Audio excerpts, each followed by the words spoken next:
A perfectly fine young master, playing with crickets and singing songs. Why did he suddenly jump off the building? You still have the nerve to cry? All you did was force him to study. Since Elias was little, he was never the type to sit in a study. You just had to force your reputation onto him. Now, he's gone. My poor grandson. Are you happy now? He's of my general's mansion bloodline, spending his days idling around with birds. If he goes to high court later, those nobles will laugh at him. Why would he go to high court? You're still hoping he'll inherit the title? This villa, plus the 1,000 acres of land, are enough for him to live a stable life for the rest of his days. Now, how is this going to play out? I didn't want this either.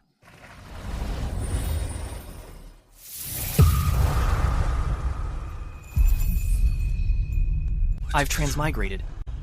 I've become the bastard son of General. In the ever-bright dynasty, Elias. Sent away from the manor at birth, to grow up with Grandma in Westvale. Unloved by my father and stepmother, with a playboy younger brother in high court. Don't tell me. I've ended up with some drama game plan. A few days ago, the original Elias was locked in the archives hall, and forced to study. But because of a letter from high court, he jumped off the building. Who was that letter from? You just had to force him to study. He was never the type to sit in a study. You just had to force your reputation onto him. Young master. Now he's gone.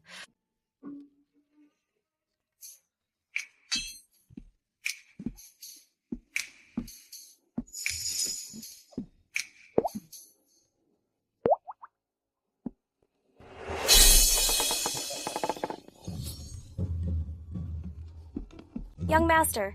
He's alive. Young master has transmigrated. Young master has transmigrated. Grandpa, Grandma, I'm fine. Are you really okay? I'm fine. Master, master. Are you all right? I'm fine. You scared me to death. From now on, we're done with studying. Yes. I heard you, I promise. Once you've recovered, I'll catch all the crickets in Westvale. For you. You can play however you want. I don't want crickets. Then what do you want? I will find it all for you. I want peace. Peace? Is it Peace from the east side, the one who plays the pippa? Or Peace from the west side, the one who paints? Which one? Quiet. Peace, Anderson. I will go snatch her for you right now. Come back! Grandpa, Grandma, look. My heart isn't great. I just got here. Don't send me packing again. I just want to be left alone for a while. A while. Dreams big. Dreams big. Think about how to turn your life around.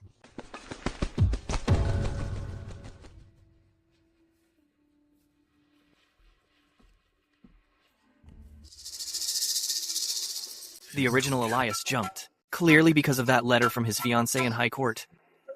What could she have written to make him risk his life? I need to go in and look for it.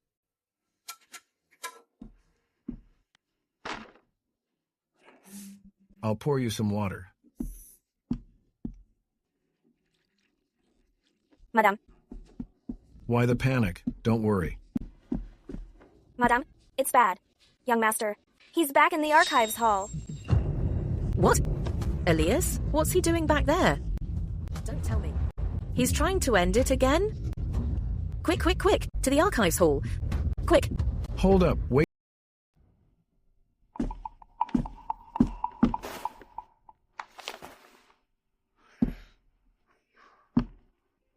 Elias, I hope this letter finds you well. I've wanted to write this to you since I was 6. When I first learned of our engagement, over the years, I've heard things about you. Mostly unpleasant things. I don't know what's true. But our marriage contract says we're to wed next year. I'm anxious. I want to get to know you better. But no matter what kind of person you are, with that contract, I am ultimately your wife. I really want to see you. Could you come to High Court? I hope the rumors I've heard about you are all false. I hope my future husband is a man among men. That way, I can hold my head high in front of my friends, especially in front of the divine generals Abigail Shepherd from Sterling Hall. By the way, the first half of the couplet included, "Isn't a test from me." Abigail wrote it. She said, "Never mind. Just ask Grandpa Barton to write the matching line. I look forward to your reply. If it's inconvenient to write, having a ghostwriter is fine too."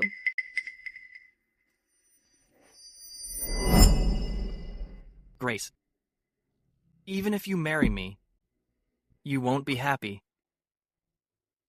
And I will live in your shadow with no joy at all. It's better if I just die. You get your happiness, and I get my freedom.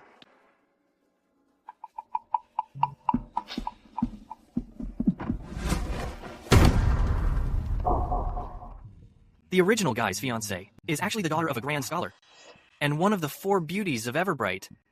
Normally, since he's illiterate and a bastard son, this should be the classic engagement's off bit.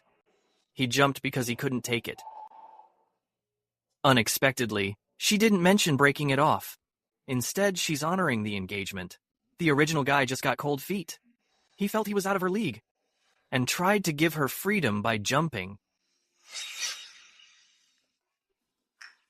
Buddy, I thought you were a playboy, but it turns out you're just a romantic fool.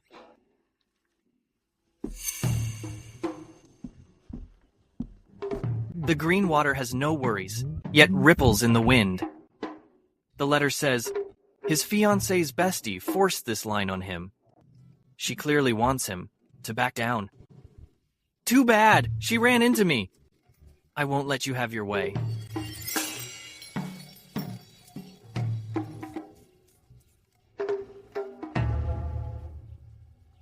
The green mountains never age, yet grow white with snow.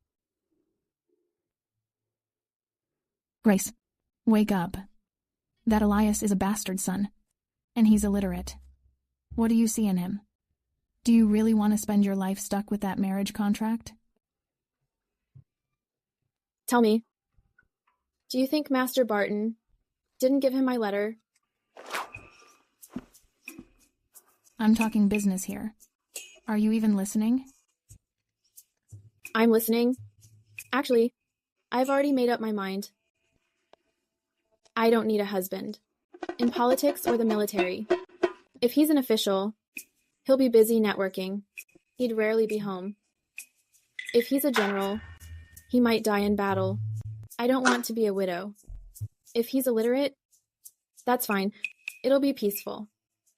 Besides, I've heard he's incredibly handsome. People say you can't.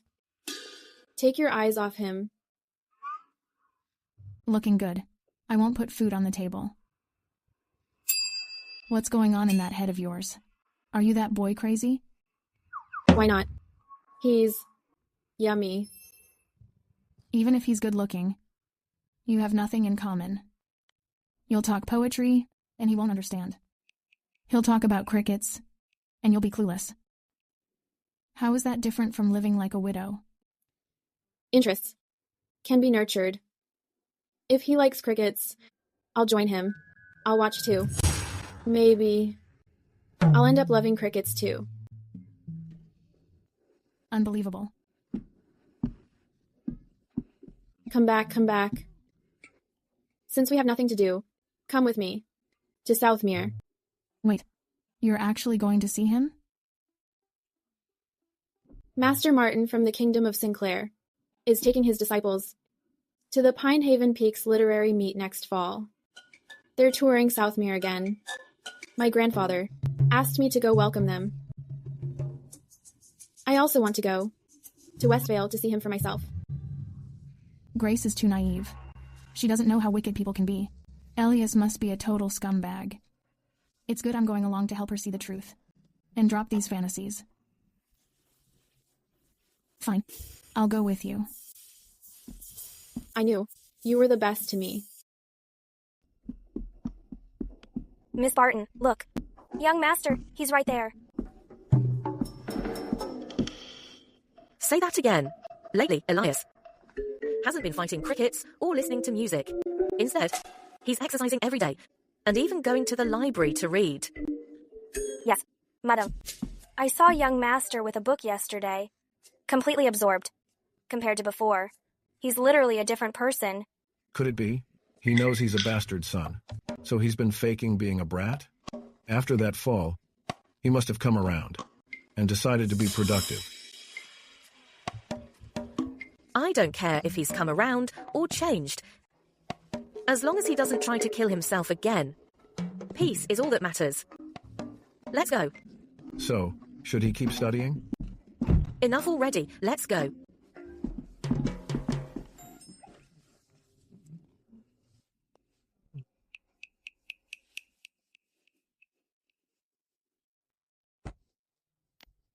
Young Master's personality changed so suddenly.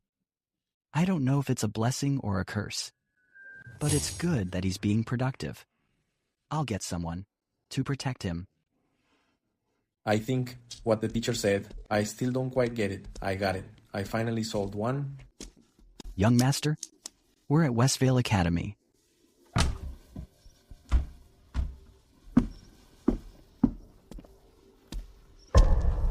Young master, we have enough books in our library.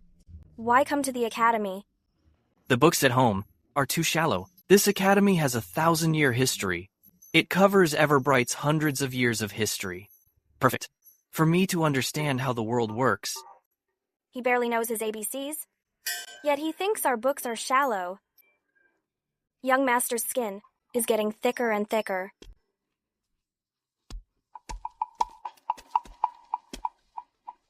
One studies to refine oneself, to understand logic, and then to build a career, to be a role model for the world. Wait, young friend. You don't seem to agree with me. My teacher is a great scholar from the kingdom of Sinclair. How dare an Everbright student look down on him?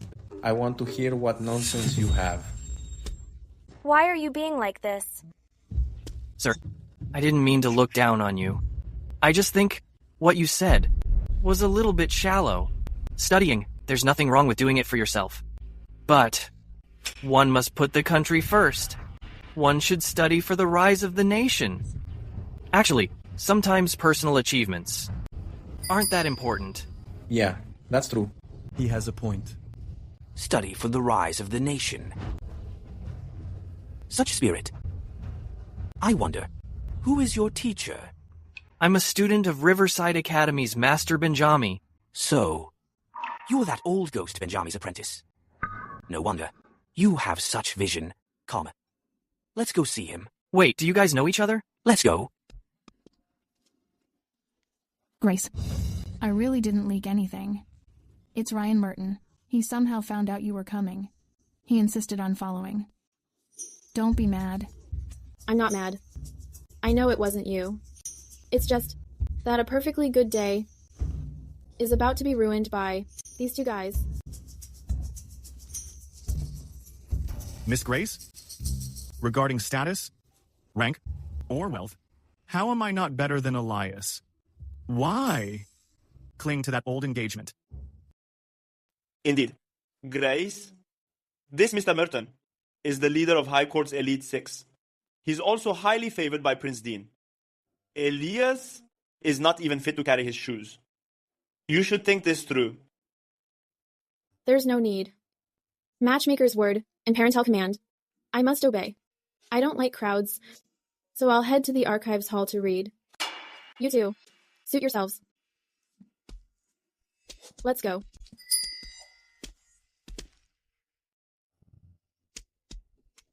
What Elite Six? He's just a dog wagging.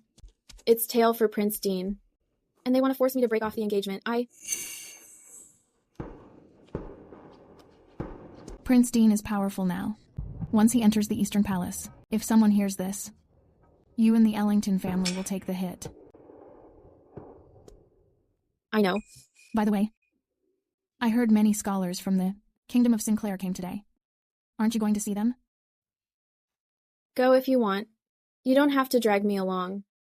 I still want to go to the archives hall to read. Then I'll be right back.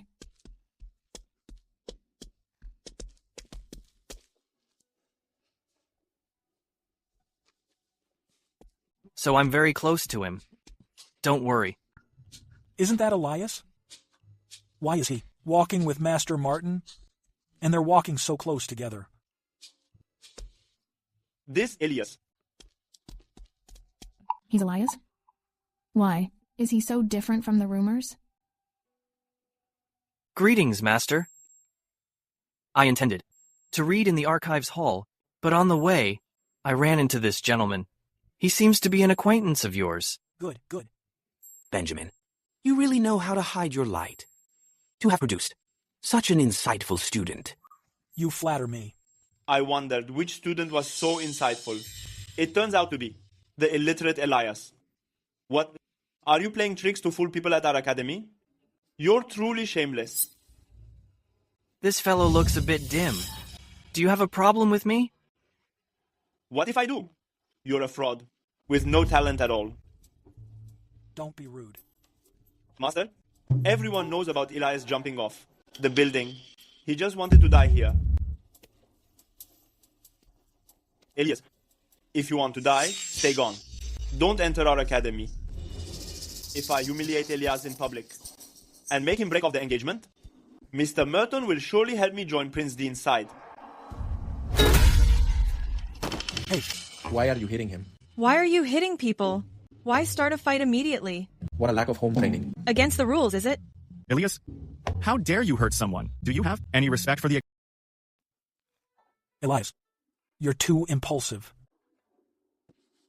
You're right, sir. Then, I'll try to reason with him. Reason, yeah. Sir, that mouth of yours is really foul.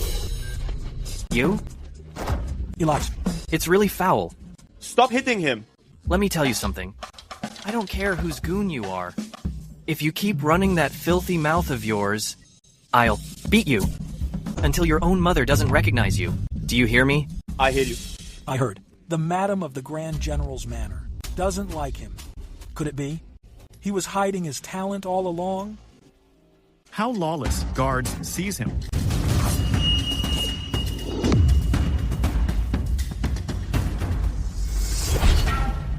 Ryan, stay in your lane and watch your men. Don't use Merton Manor to act so high and mighty, and forget your home training. Let's go. Show's over. Show's over. Show's over. Show's over. Nothing to see here. Elias, you're too impulsive. Martine, please. After you. Thanks for the help, Lady Knight. It was nothing. Well, I have to go study. Excuse me. I'm going to. It's on my way. A master of both the pen and the sword. Impressive. After you. So, Lady Knight, what should I call you? Just call me Lady Knight. Fine. Were you scared just now? Scared of what? I mean, if I hadn't taken matters into my own hands, knowing Ryan Merton's temper, he might have killed someone in public. If it really came to that, I had a way to stop him. No matter how strong his men are, they wouldn't risk their master's life, would they? You're quite clever. Don't go falling for me. I'm already engaged. You.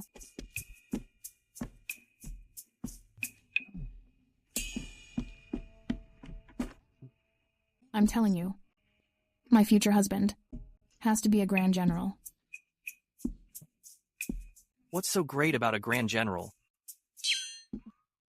As the saying goes, autumn comes to the frontier, the scenery turns strange. Geese fly to river with no intent to stay. Border sounds rise from all sides with the bugle's call. Among 1,000 peaks, long smoke and the setting sun over a locked city. Where did you copy that from? Is there more? A cup of wine. Home is 10,000 miles away. No victory carved in stone. No way to return. The flute plays softly. Frost covers the ground. One cannot sleep. The general's hair turns white. And the soldier sheds tears. So you see, what's so great about marrying a grand general? Not only must he have great love, but also...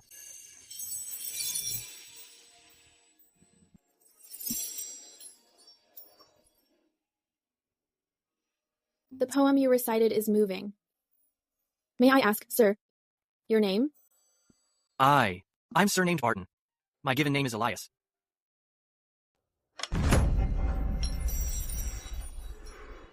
Looking at your reaction, could it be? You've taken a liking to me? Let me be clear. I have a fiancé. Don't say I didn't give you two a chance. You're joking, Mr. Barton. The verses you recited were so powerful. What is this poem called? Fisherman's Pride. Autumn Thoughts. You've always lived in Westvale. You've never been to the frontier. How could you write such verses about the border? Have you ever heard that? Curiosity killed the cat? What do you mean? It means, miss, stop asking. I'm afraid the more you know me, the more you'll fall for me. And then we'll end up in a tragic romance. I'm going to read. Goodbye.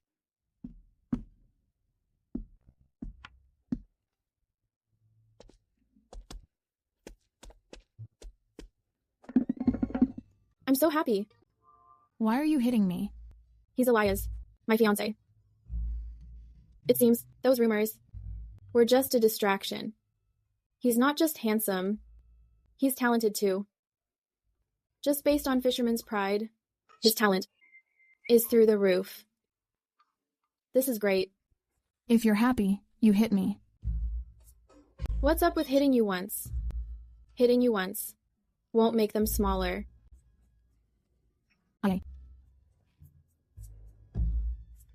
But do you really think he could write such a good poem? Hard to say.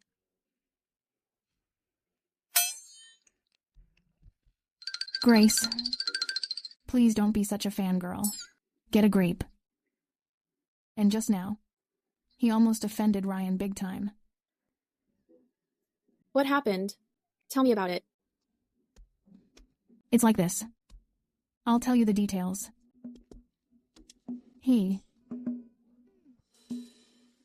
Good hit. That Logan actually dared to block Elias Barton's path. Serves him right to get hit. Didn't you used to say that scholars should be refined? Elias isn't a scholar. Why be refined? Look, it's getting late. It'll be noon real quick. He didn't bring any food. No way. I have to get back. He needs to study, and he can't be hungry. I have to go back to make him some good food. Let's go, let's go.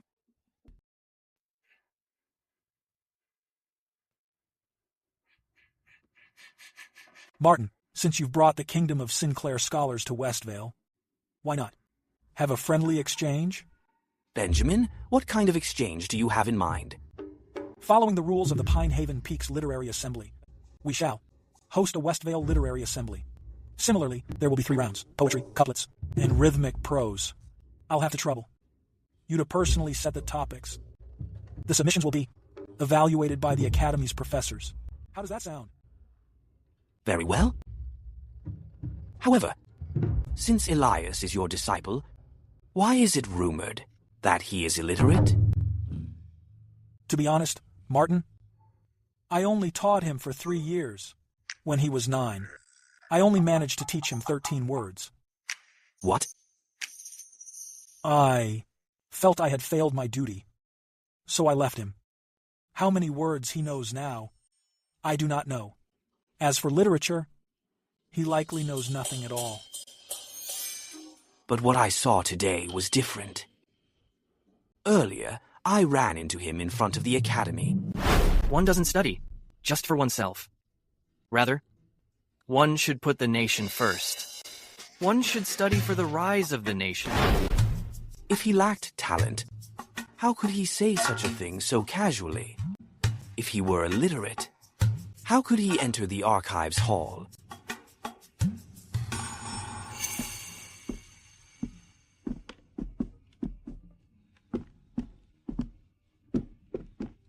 Greetings, Mr. Rowe.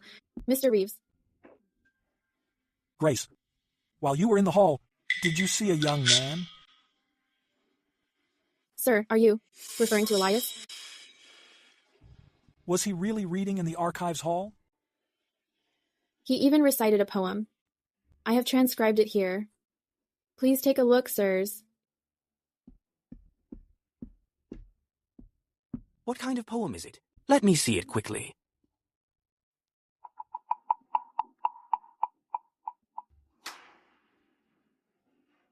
This poem. Just how good is it? This poem is worthy of the 7th floor of Inkwell Hall. For scholars across the land, to have their work enter the 1st floor of Inkwell Hall is already a tremendous honor. It could be entered into the family records, to make future generations proud. To think this poem could reach the 7th floor, doesn't that mean it will be added to the curriculum for everyone in the world to study? Indeed.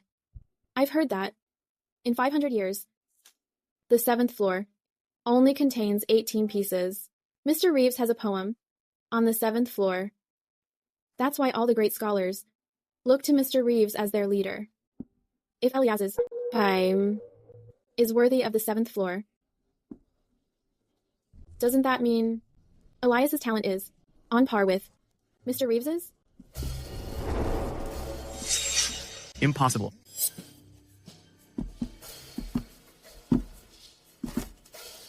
Do you not know what Elias is worth? This poem couldn't have been written by him. He's an idiot. He's just a... Shut up. Don't think just because your grandfather is Lord Albert Conway that I'm afraid of you. Ryan, if you dare slander Elias again, when we return to High Court, I will definitely report you to the Empress. Elias's talent isn't something a nincompoop like you can question. You.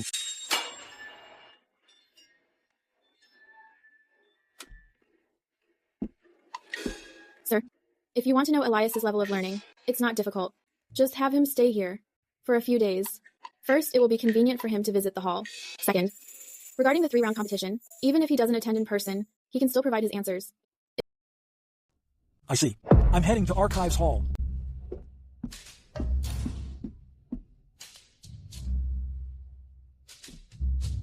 Grace, it seems you care a lot about Elias.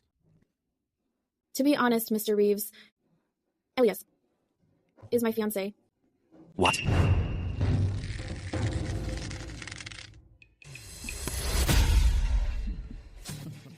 Sir, my heart can't take this. Why are you here? I was just reading in Archives Hall.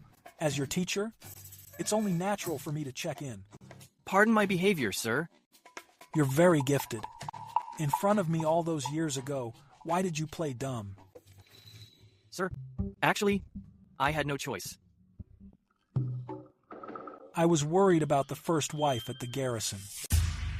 Back then, I was so young. If she had wanted to harm me, Grandma couldn't always be there to protect me. Crushing me would have been as easy as killing an ant. That's how simple it was. So, that poem, Autumn Thoughts, you really wrote it? I was just feeling inspired. It just came to me. Excellent. Come, follow me to the study. Let's go, let's go. Sir, wait. Move it.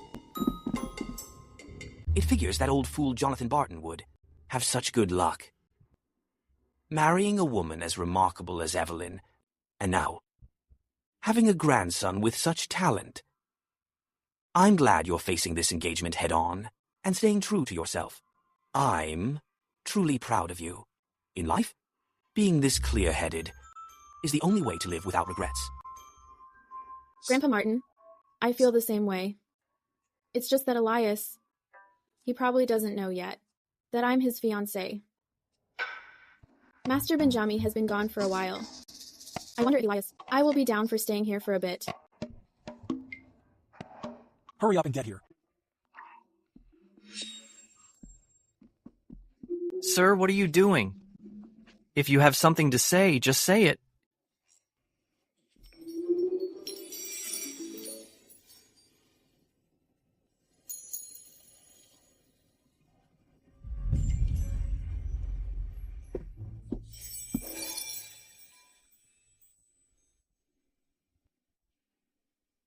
You silly girl.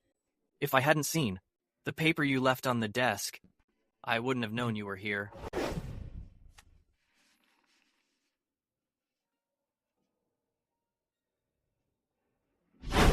I recognize your handwriting. I would have replied to you long ago, but I didn't expect you'd actually come to Westvale yourself. Do you think I'm being too forward?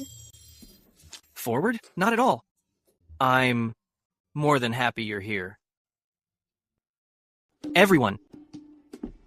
Grace Ellington is my, Elias Barton's, fiancée.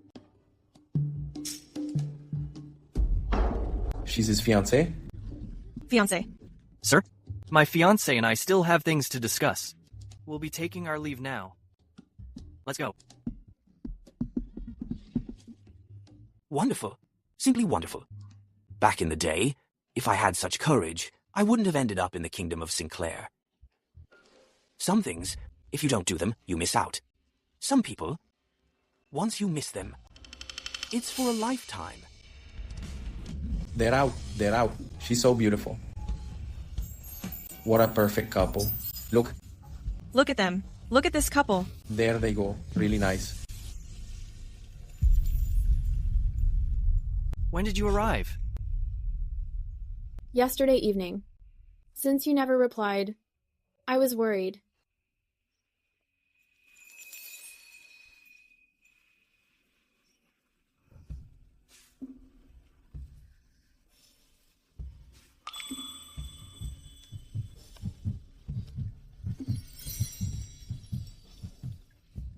As graceful as a swan.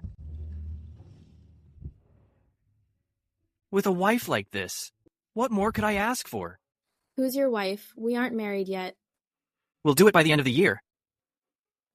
How about, for the time being, you move into Brookwood Retreat? Brooke.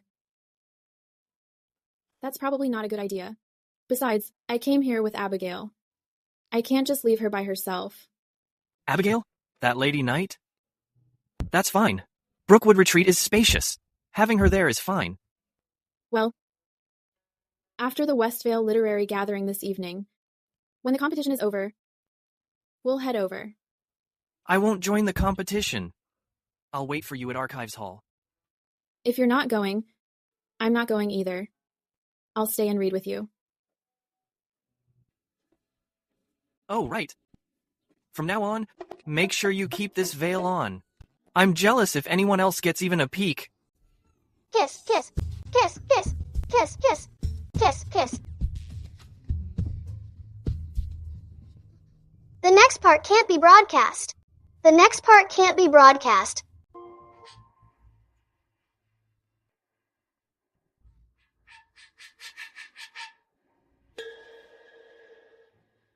Mr. Merton, Elias is definitely too scared to show up.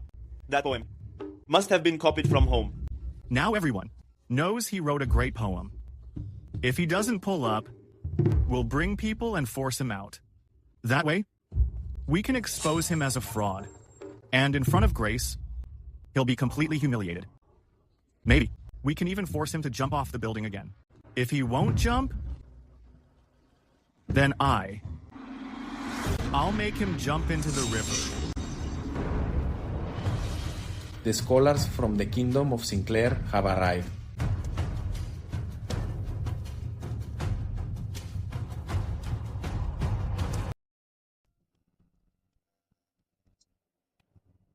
Why hasn't Elias shown up yet?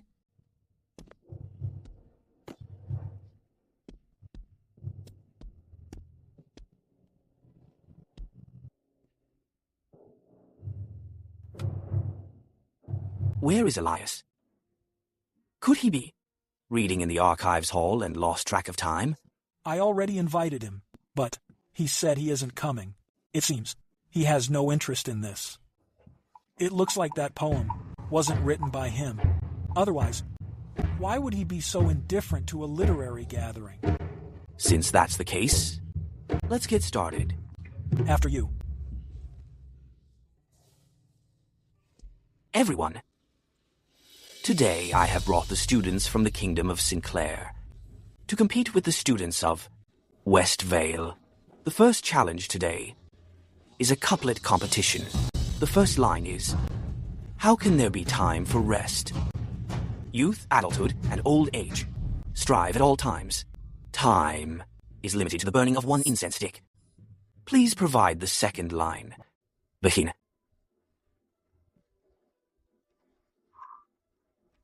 Got it.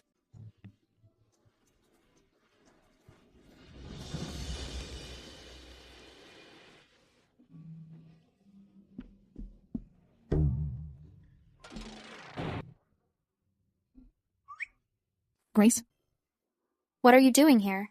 Everyone out there is doubting Elias. I'm here to have him solve the second line Master Martin provided, to prove his talent. What is the first line? Hold on.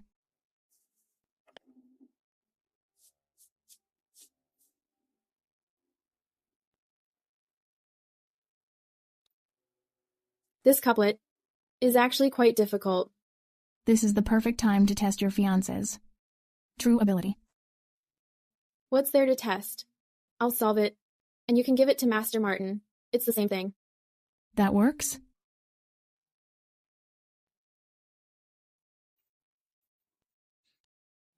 Persistence is key to learning. Books, travels, and the world.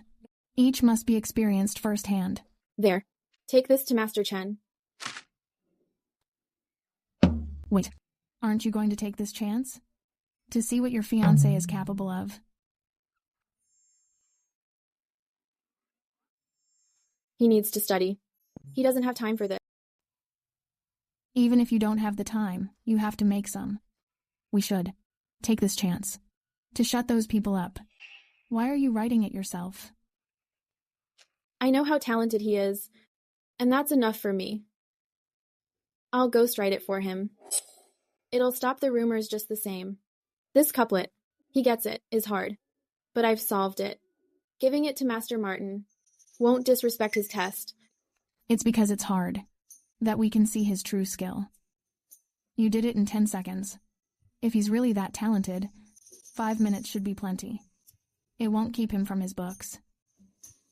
But...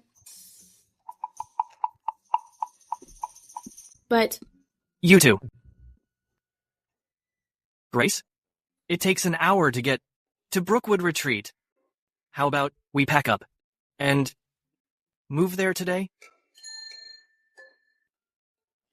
Lady Knight, Grace said, she wants you to come along and move in with her. So, are you coming or not? Abigail, you should just go. Fine. Anyways, if Grace were to be alone with you, I wouldn't feel right. But you have to finish this couplet. What couplet? The first half was written by Master Martin, and the second half was done by Grace. If you can complete it, we will go to Brookwood Retreat with you. That's easy. But let me be clear. Even if you move in, you don't stand a chance. You have no idea. The question is just too hard. Well, Drawing a blank? I heard the students from Sinclair. Shouldn't be underestimated. Why didn't I think of that? It's a masterpiece. Time's up. I am a prince of the Kingdom of Sinclair. This time, I will make a name for myself in Everbright.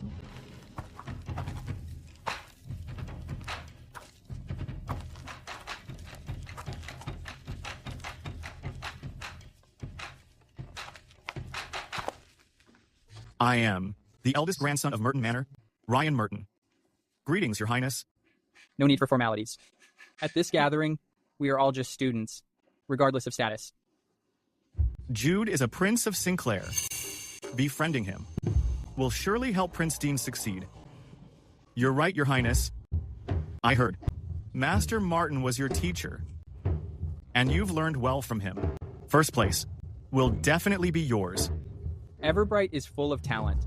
I wouldn't dare claim first place. Your Highness is truly humble. I have learned a lot today. Martin, if there are no objections, announce the results. All right. The written test is over, and the results are in. Third place, Everbright, Logan Parrish. I'm honored. Second place, Everbright, Ryan Merton. Congrats, Mr. Merton. As expected from the leader of the Capital 6 elites. If he's second, then who's first? Could it be someone from Sinclair? And first place goes to... Congrats, Your Highness. Wait.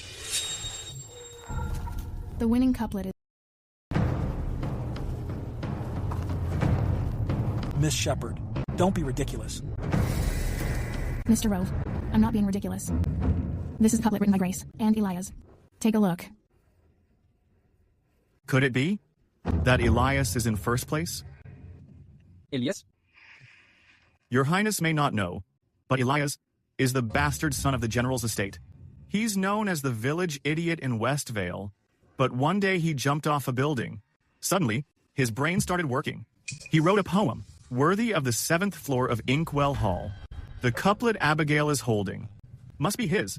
Elias can write poems for the 7th floor, yet he hides in the archives hole and won't come out. I'm afraid this couplet was ghostwritten for him. Big Grace. A man who seeks fame through deception like this. When I meet the Empress, I will surely report it. Using Jude's words, to inform the Empress. Her Majesty will be furious. When that happens, Grace Ellington, let's see how you protect him. Martin, look, both of these are masterpieces. Great couplets, brilliant matches, full of poetic charm, truly deserving of top rank.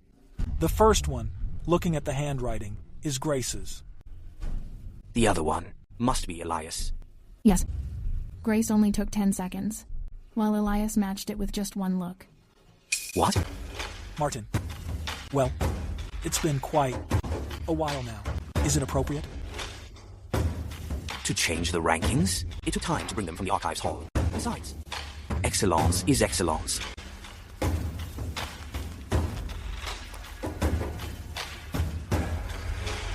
You. I don't want to hear who won. No need. With your husband here, everyone else is trash. We're not even married yet. Besides, art is subjective. Don't be so arrogant. Hold up.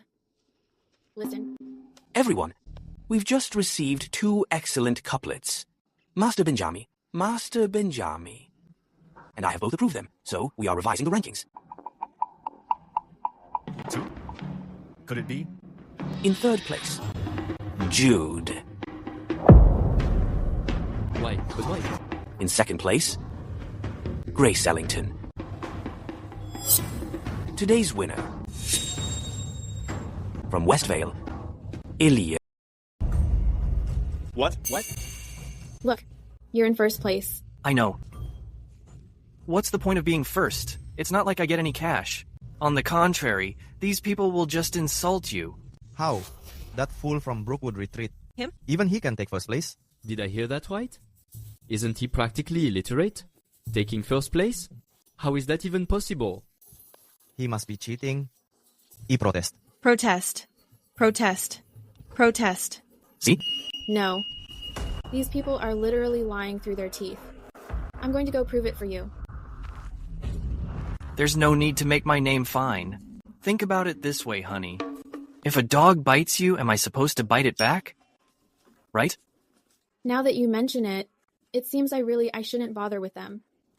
Let's go. I disagree. You all. Disagree.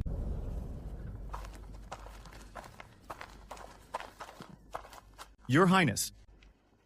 I was right, wasn't I? I didn't expect the prestigious Westvale Academy to be so despicable. How could Everbright's most talented woman ever fall for such a scoundrel? This Grace Ellington.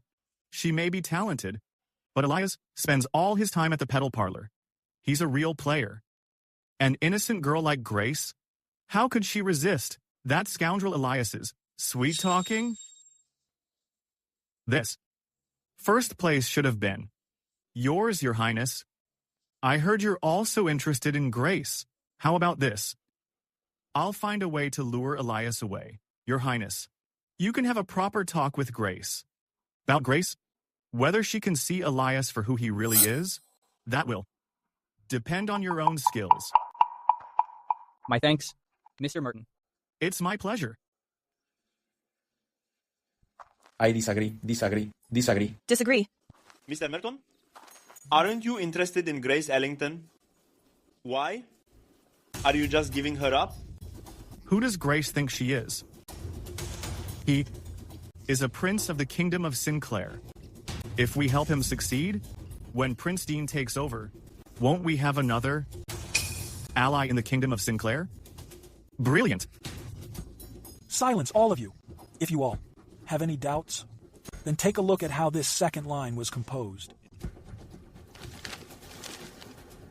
The second line is, becoming famous is never easy. Family affairs, state affairs, world affairs. I care for them all. Now let me ask you, can this couplet take first place? If you all have doubts, for tomorrow's poetry and prose competition, I will personally invite Elias to participate. If in tomorrow's contest, he still takes first place among you, will you all have any further objections? If that happens, even if we lose, we will accept it willingly. Then for today, please disperse. Tomorrow, everyone will compete together. Please. Let's head back. Let's go. What kind of result is this? That scoundrel? Where did he lure Grace to? Since we can't find him, how about I'll be hosting? Would Your Highness like to join me for a chat? I'd be honored. Please.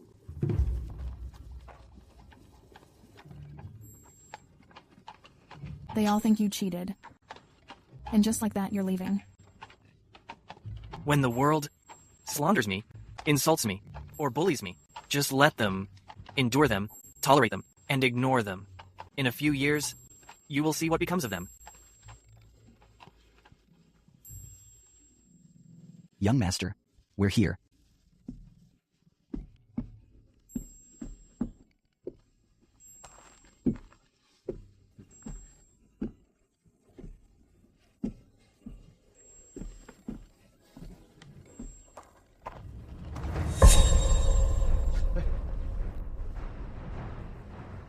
So you're Elias.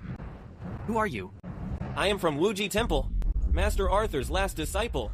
Cody, following my master's orders, I've come down the mountain to protect you. Master Arthur? Protect me? Ghost Vernon knows it.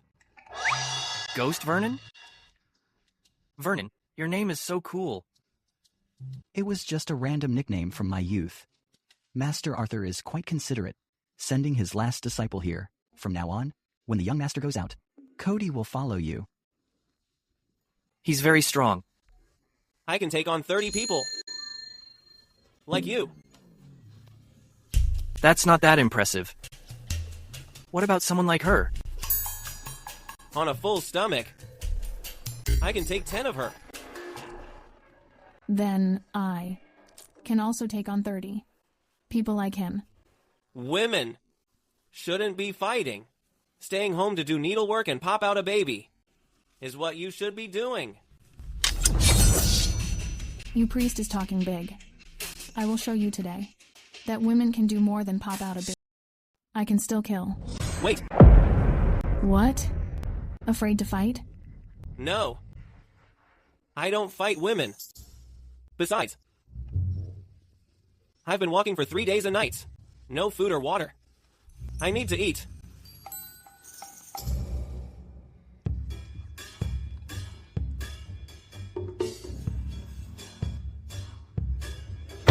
No, slow down. The food isn't even here yet. You're eating like you've been starved for a lifetime.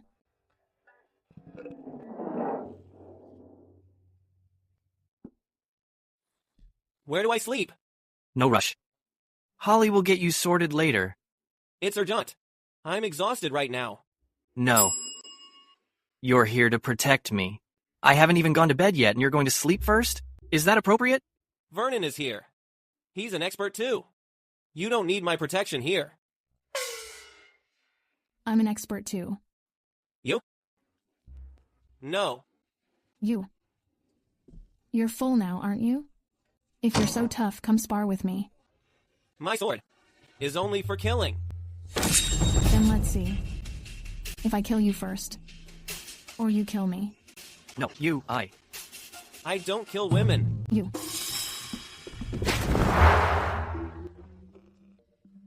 Go to sleep.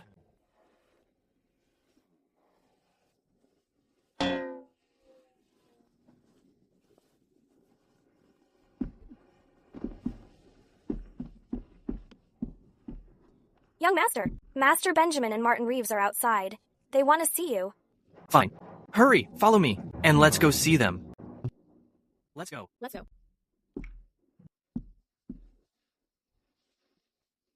Thank you, dear. Gentlemen, why you're here, I already know, but I don't think it's appropriate. As the ancients said, an inch of time is an inch of gold.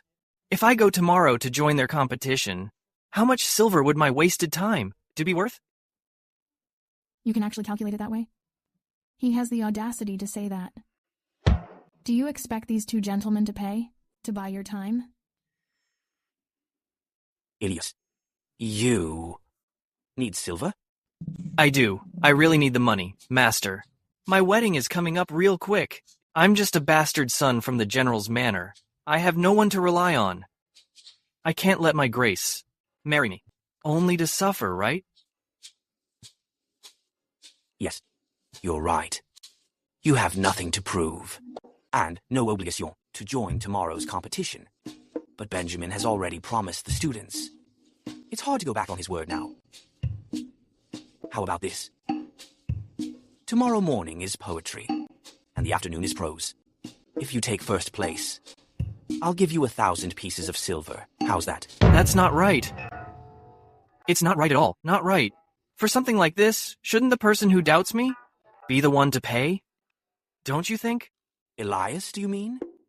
My time and my poetry are very valuable. Tomorrow, I'm down to compete with them, but anyone attending must pay for a ticket. Right, tickets, $10 each. That is way too much. Not at all. Here's the plan. Tomorrow, we will send people out with drums and trumpets. We will promote it.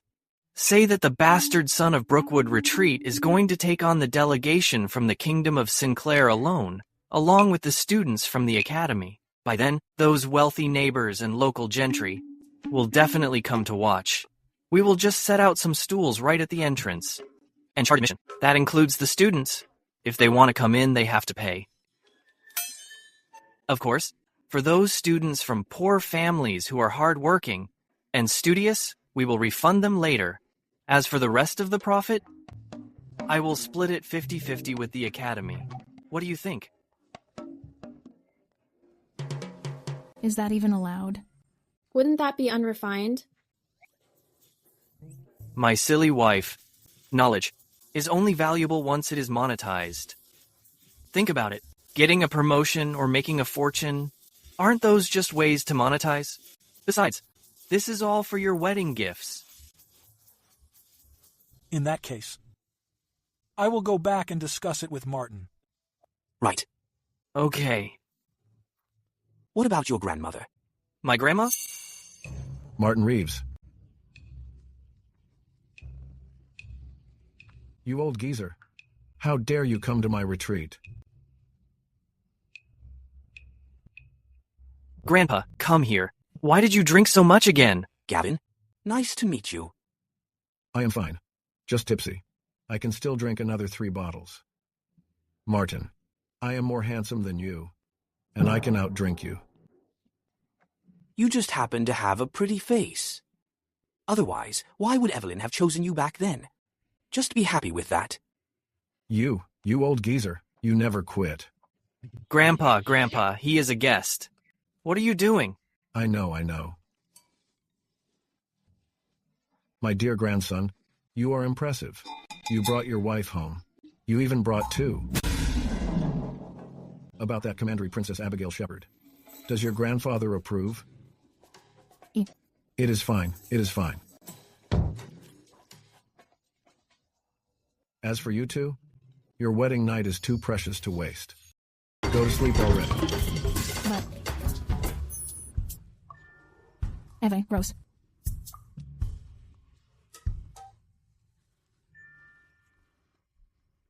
Lady Knight Abigail. Actually, Grandpa had a few too many tonight, so no hard feelings.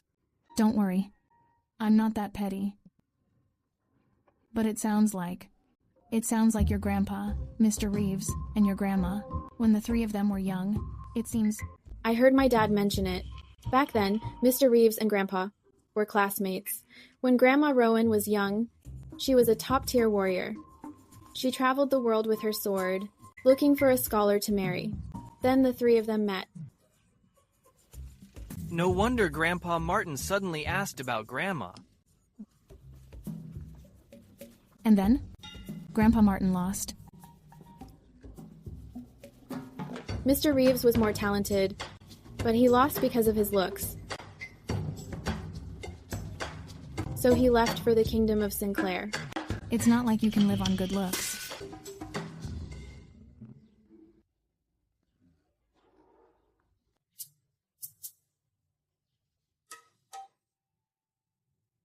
By the way, Elias, if tomorrow turns into a big scene, will you be under a lot of pressure? Not at all. Poetry and things like that aren't difficult at all. Even those great scholars wouldn't dare talk like that. You're getting ahead of yourself. Where do you get the audacity? From you. Why don't we, while Master Benjami and the others haven't left yet, tell them the tickets are canceled? If you're short on cash, I'll bring all the money from home, okay?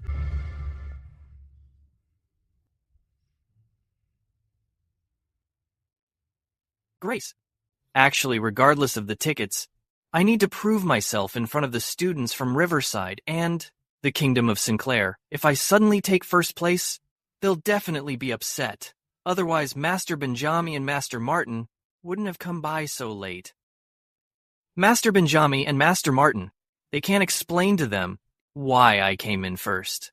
Then wouldn't people wonder if Master Benjami and Master Martin helped me cheat in secret? Those students would likely question the integrity of those two. So, there's no running away from this. Instead of that, we might as well make it a big deal.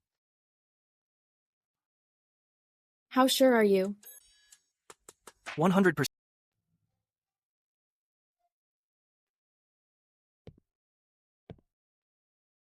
Madam Preston. How is Elias? The young master has changed quite a bit recently. And he even took first place in the first round of the literary competition.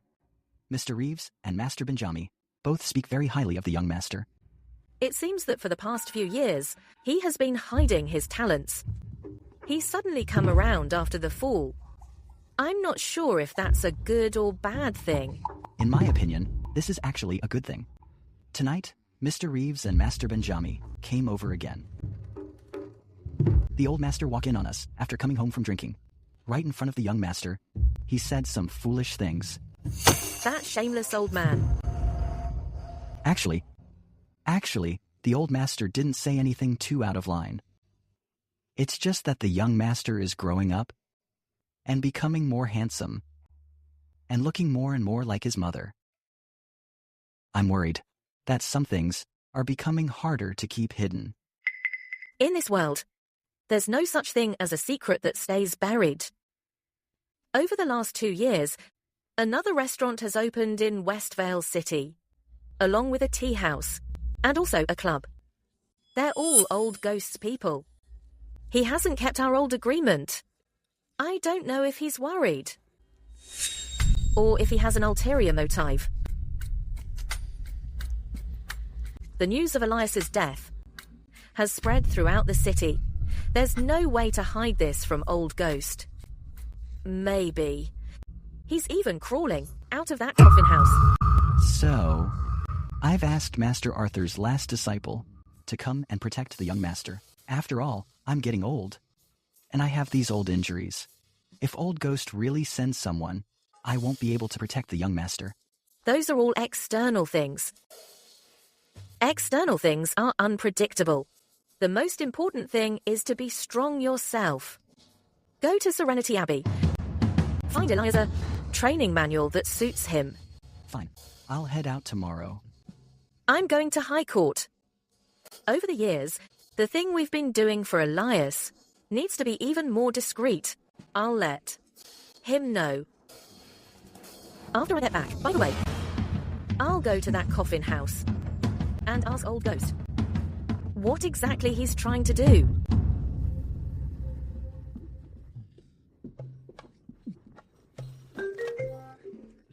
Does Elias always have this habit? Ever since he fell into the water last time, the young master has been like a different person. He said his physique was too weak.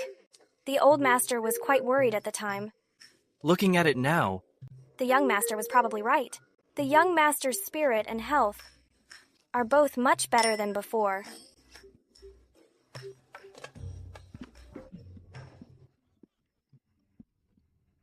up so early? Holly, get breakfast ready. We'll leave after eating and showering. Yes. Bring that priest along, too. Yes. I'm right here.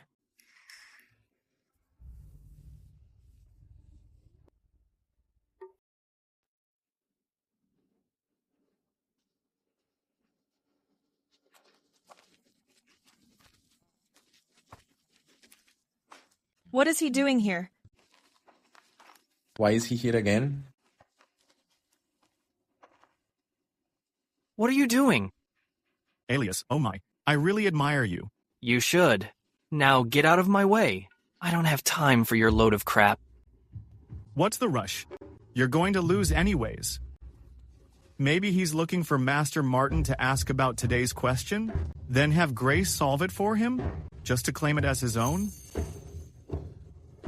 Look. Elias, you're truly shameless. You have no talent and rely on women. You're not just embarrassing Sterling Hall, but every good man in Everbright. If I were you, I'd leave Grace. People should know their place. A toad like you trying to get the swan. Take a look in the mirror. See what you look like. You. Your face looks quite pale. Does your nose hurt? You bled quite a lot back then, didn't you? You. Enough with the you stuff. Stop stuttering at me. I love hitting dogs the most. Believe it or not, I'll hit your master too. Do you dare? Do you dare lay a finger on me? Don't worry, we're scholars.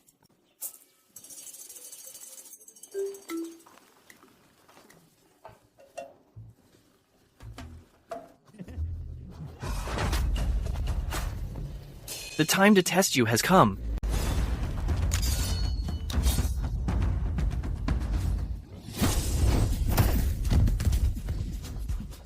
Mr. Merton, well? It's too weak. For someone like this, you should leave it to this heroine. Let's go. Hold it right there. Do you even know who he is? Do you know who you're messing with? I don't care who you are. Believe it or not, today this young master is going to beat you until even your mother won't recognize you. You wouldn't dare. You watch me and see. If there's anything this young master doesn't dare to do. Why are you being so violent? I'm... Like hell you are. To hell with you. Get lost. You said I made the men of Everbright lose face. You actually called my wife a toad? Have you ever seen such a beautiful... What? Are you blind? Hold up. Have you ever seen such a beautiful toad? No. I was calling myself a toad compared to you. That's more like it. What did you say? You damn well called me a toad? Have you ever seen such a handsome toad? You're handsome. You're the handsomest. Stop hitting me. Stop hitting me. I'm dying. I'm dying. I'm going to stop you right there. Any more, and you'll actually kill him. Mr. Barton, come here. Are you okay? That was unrefined of me. My apologies. Not only do I enjoy beating dogs, I enjoy beating the dog's masters even more. Take your master and get out of here. Otherwise, I'll beat you every time I see you. You, hurry up and leave. Get moving. Look at how badly he beat him. I really didn't expect it. Mr. Barton is quite formidable. Scarlet, you arrived too late. You missed it. Mr. Barton beat that man half to death. Were these two also beaten by Mr. Barton? It was Master Arthur by Mr. Barton's side who did it. These 10 taels were well worth it. Come on, girls. Let's go inside and see who else Mr. Barton will beat up next. All right. This fellow isn't as simple as the rumors suggest. During the upcoming literary gathering, I must give it my all. I will make sure he makes a fool of himself. Ryan is Lord Albert Conway's eldest grandson. He's the only child of the family's primary branch. Haven't you thought about the consequences? If I'd known he was the only grandson, I should have had Cody take a knife and castrate him. It would have saved so much trouble. Young master is right. Don't get involved in this. Why are you being so impulsive? Sir, they were the ones who started bullying me. Well, you could have just walked away. If I walk away, they'll just keep pushing. They'll even bring others along to bully me together. You hit the kid, so the elders will definitely step in. Don't I have elders too? Right? Elders against elders. I'll handle their kid. This... Keep it civil. I need to talk to your grandmother about this. Oh, by the way, last night your grandfather told me that he didn't write that poem. So, did you really write it? Sir, I really did write that poem. Then I'll take advantage of Martin coming to the capital and show this poem to the Empress. Perhaps it can serve as a safeguard for you. Thank you, sir. The written exam is about to start. Keep studying. Don't get too distracted and lose track of time. Don't worry.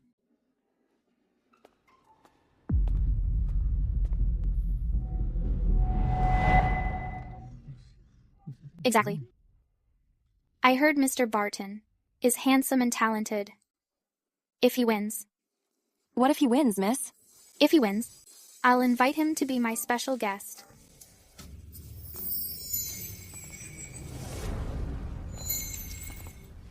Everyone, for the second round of the literary meet, I will give 2 poetry prompts.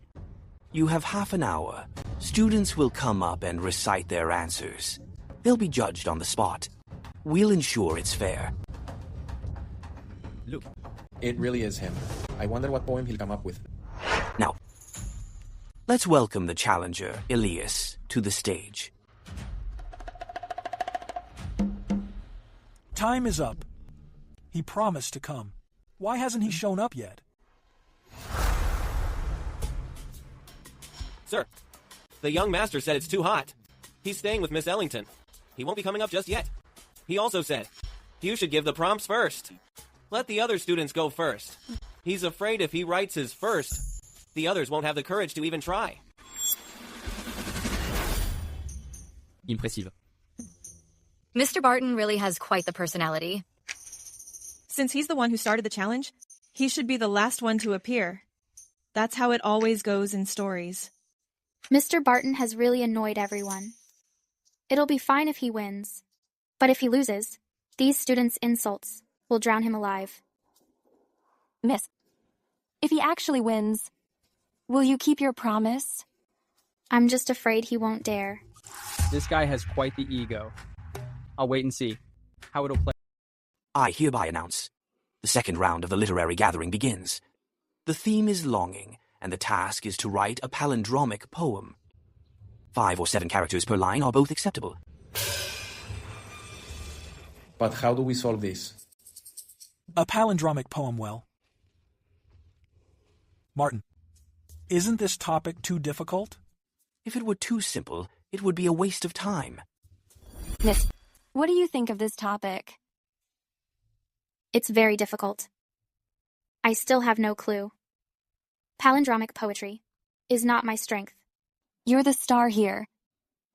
If even you can't write it, then Mr. Barton definitely can't either. There aren't many palindromic poems in circulation. How is anyone supposed to write one?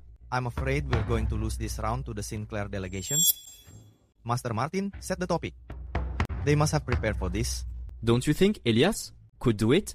Him? He probably doesn't even know what a palindromic poem is. True. Exactly. I actually admire him. Even though he's not the academic type, he's a natural at business. I heard selling tickets today was his idea. He just wanted to make money, not to get famous. No wonder he hasn't shown his face. It turns out his excuses were just a front. This Elias is nothing special. Your Highness, if you prepare well, you'll definitely take the top prize.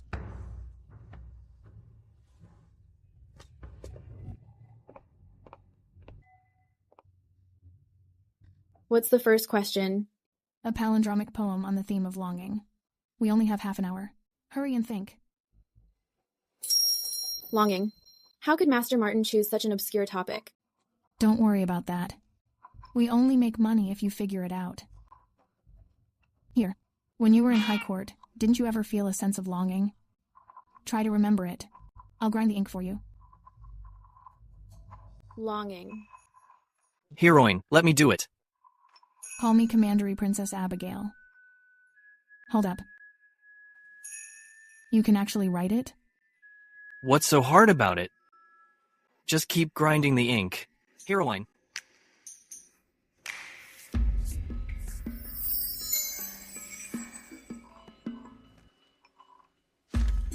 What do you think of this poem?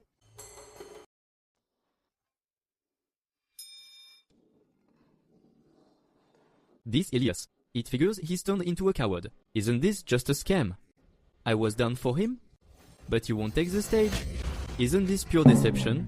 Friend, just treat it as a match between Sinclair and our Westvale Scholars competition. About Elias, if he actually took the stage, that would really embarrass the scholars of Westvale. True gold doesn't fear the fire. Stolen writing is never truly your own. I hope Grace sees through his ugly face soon. Soon? Don't you dare call her Grace.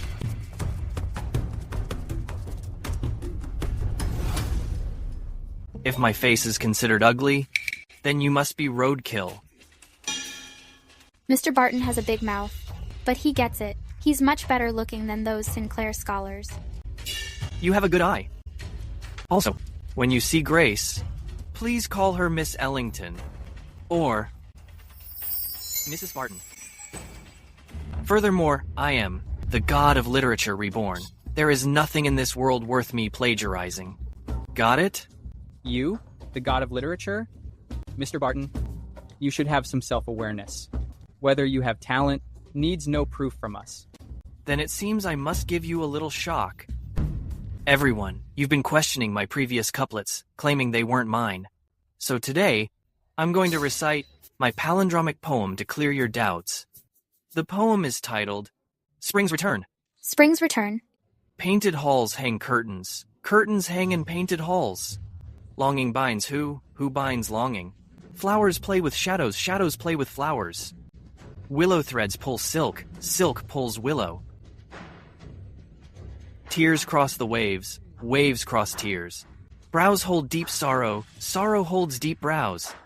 Long nights with cold lamps in long nights. Dreams return to the date returns to dreams. What a fine poem.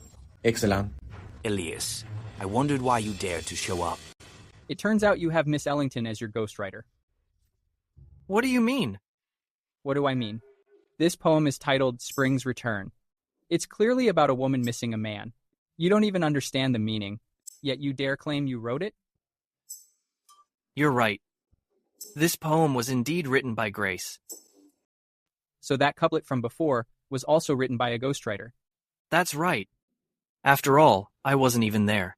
Besides, I used to be known as the famous idiot of Westvale. No one believed. That poem was my own work.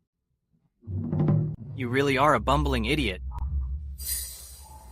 If you're actually capable, then write a poem right here, right now.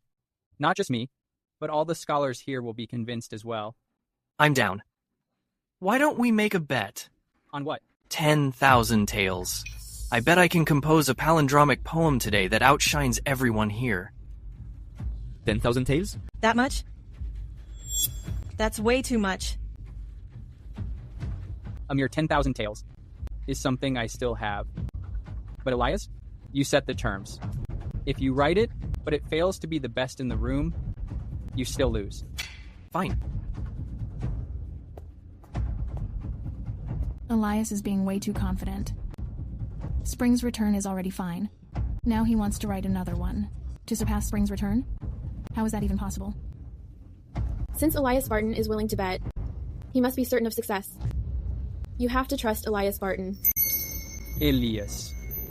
Today, before everyone's eyes, I'll be calling you out.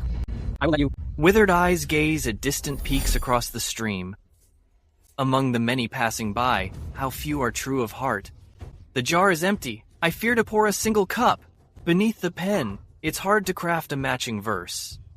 The path is blocked. The parting has been long. No wild geese bring word. The news is long delayed. Guarding a lonely lamp through the silent night, the husband pines for his wife, the father for his son.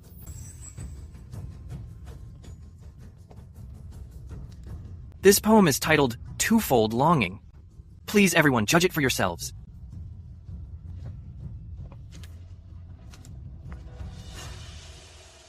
Twofold longing. Read forward, it's a husband pining for his wife. Read backward, it's a wife pining for her husband. Mr. Barton's talent. Who in this world can match it? Does Mr. Jude have anything else to say now? In this round, I admit defeat. Here's the money. Thank you. Mr. Barton, today was only the first trial. I've lost this one. Oh wait, we still have to write a lyric poem. Do you dare to bet again? I don't think that's necessary. What? Is Mr. Barton scared? If we keep betting, you'll only lose more. Why humiliate yourself? Since you're so confident, let's make a big bet. I still have a 200 null in hand. Do you dare to bet again? Sure. Fine. You're really burning through your money. Fine. Later, the master will set the topic, and we will both answer on stage. Until the competition is over, you are not allowed to leave. As you wish. Please give us a topic, Master. Your Highness is eager to save face. If I stop him now, it will only backfire. Then I shall set the topic. You two, this is a rivalry of youthful spirit. The theme shall be youth. The time limit remains half an hour.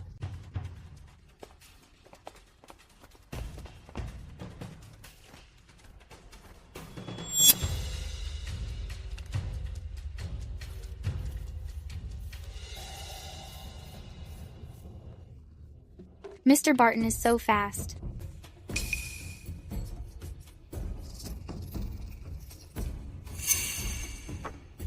You lost. Impossible. I cannot lose.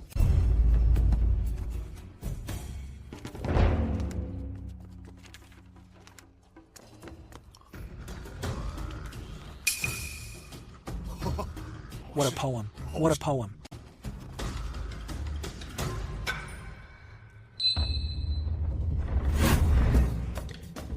Just write it if you can. May I ask, Master? How good is his poem? It could reach at least the Inkwell halls. 6th floor.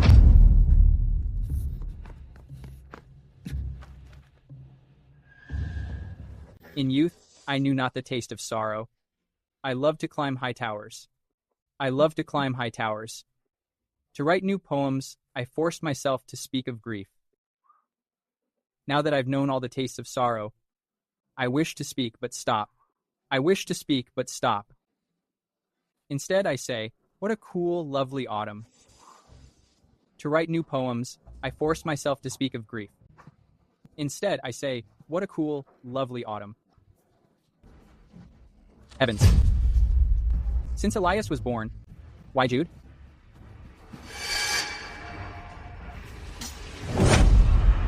Jude.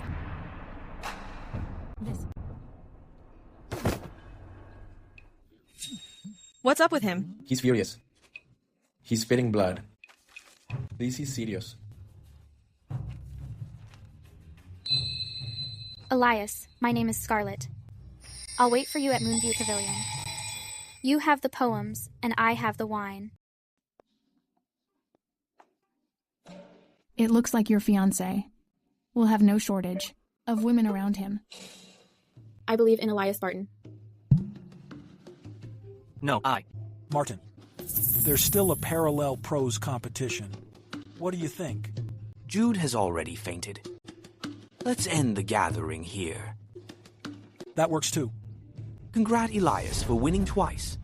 He'll surely be famous in Westvale. You flatter me, Mr. Reeves. I didn't come here to seek fame anyway. Since I've got the money, and Grace is happy, then the trip was worth it. I'll go check on Jude first. Please excuse me. All right. Take care, sir. Goodbye, sir. I'll be leaving as well.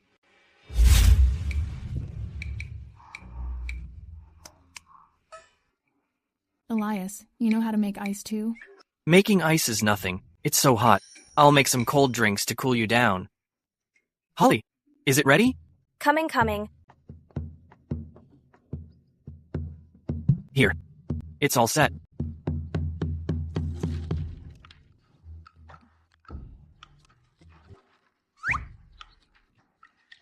Try some chilled watermelon juice. Taste it. How is it? It's so refreshing.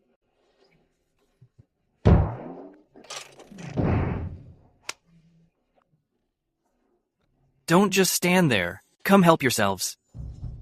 I'll have a glass too.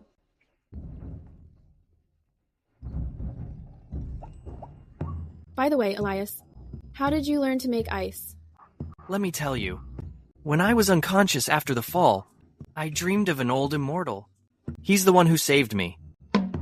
And taught me many things. Then. Isn't that magic? Do you know which immortal it was? We should go thank them. The matchmaker. Young master, I'm... Vernon. Sit down and rest. Thank you, young master. Don't worry, young master. As for me, I'm used to it. I'm tough. I promised your mother that I'd look after you for life. Where on earth did you go?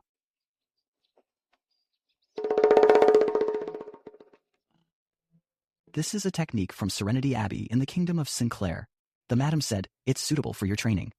I got into a fight with those monks just to get it for you. A fight? You?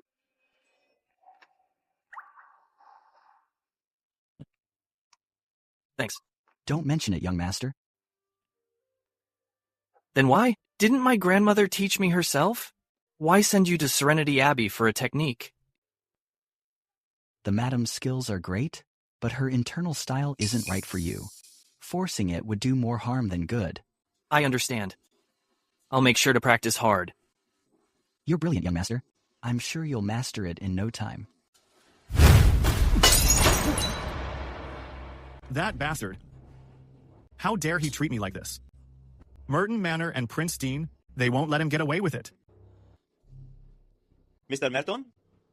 The rumors in the capital about him? Someone likely spread them on purpose to mislead us. Once I'm back in the capital, I'll find out who's using me.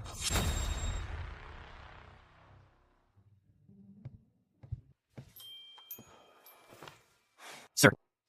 Elias, you're here. I called you here today to discuss something important. Your performance at today's literary gathering will surely reach the capital. I suspect Your Majesty will likely summon you to the capital to attend the Scholars' Summit next autumn. For you, this is both a blessing and a curse. Have a seat.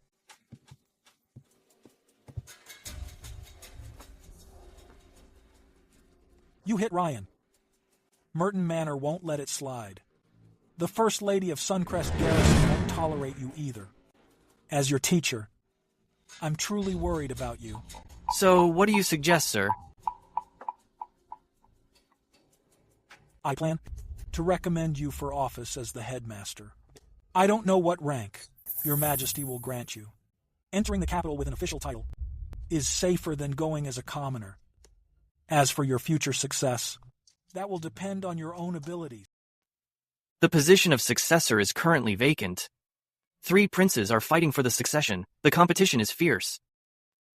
If I enter High Court recklessly now, I'll definitely attract their attention.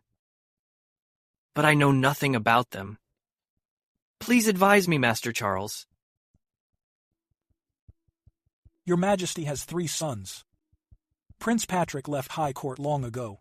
He was titled Prince Patrick. His estate is in Eastwick. Prince Dean is 19 now.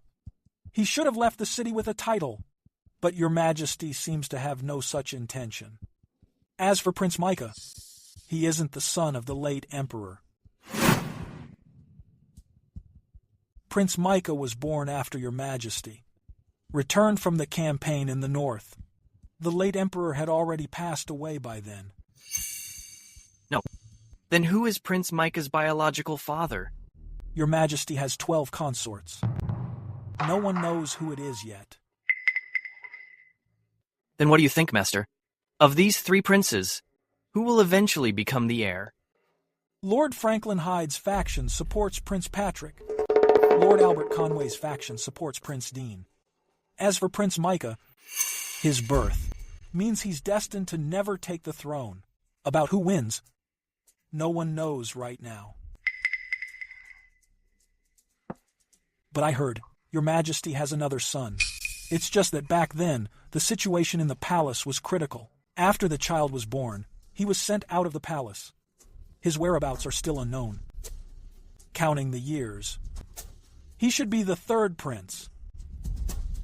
I'm afraid he passed away long ago. Thank you, Master. I've learned a lot.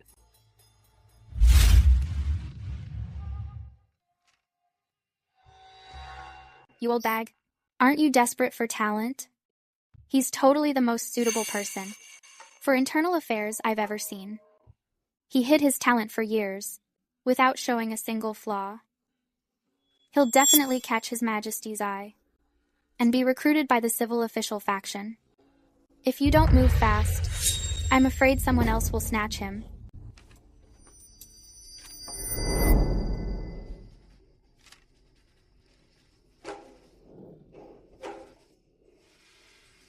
You're saying someone could hide for over a decade, playing dumb without being noticed? I heard the junior uncle master of Pinehaven Peaks. Sat on the back cliff for over 10 years. One day, he broke through 9 realms to reach the 1st rank. Henry Clemens had an epiphany. That requires talent. Hiding your light requires patience. He was treated like an idiot for over 10 years. He didn't even seem to know how to read. Yet he shocked everyone a few days ago. His talent outshone every scholar in the world. I wonder who the chief censor is talking about. Elias from Westvale. I've never heard of him. You will very soon. So, don't you think you owe me an explanation? Greetings, Your Majesty. For the past decade or so, almost all news of Elias has come from you. Why did you lie to me? I have never deceived your majesty. Not in the past, not now, and I never will. In that case, it seems I have wronged you. So Elias' transformation began with that jump? Your majesty, it seems so. Have a few drinks with me. Yes.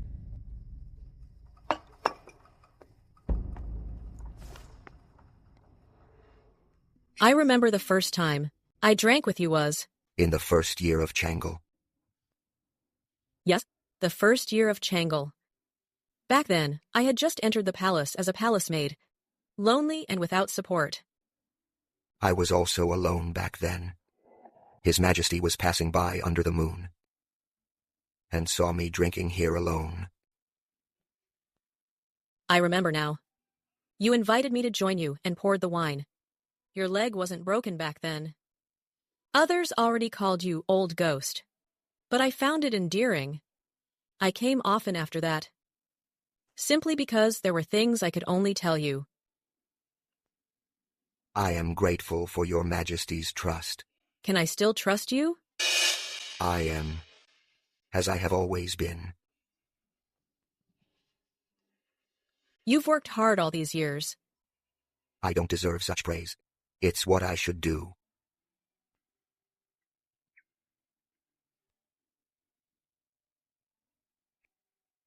I haven't been here in 2 or 3 years.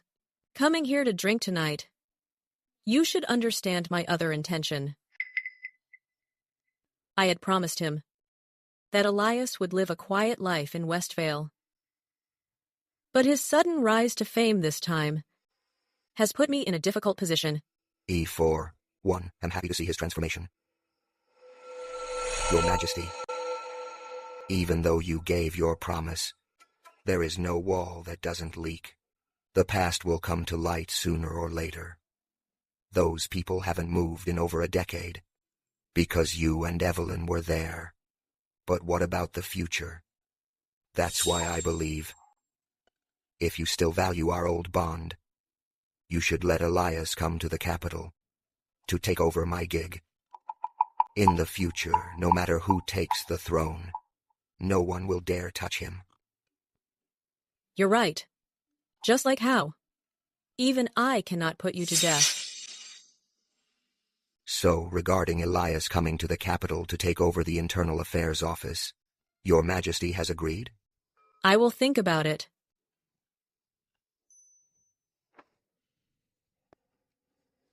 I also need to observe further. Safe travels, Your Majesty. Go with Your Majesty's people, down to Southmere.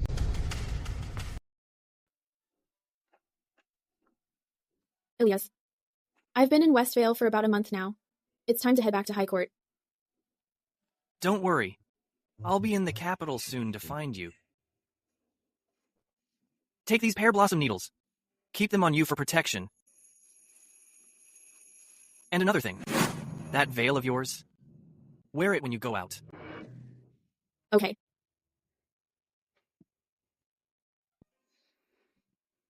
I'll treasure this. And one more thing. Can you please stay away from brothels? When have I ever gone to a brothel? Even if you must go, you must never stay the night. Don't worry, I'm a man of honor. In this lifetime, I will never set foot in a brothel.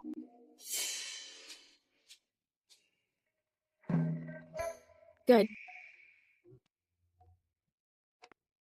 Well, Commandery Princess, I'm counting on you for Grace's safety. You have my word. Take care. Wait for me. I'll be there soon. Don't miss me too much.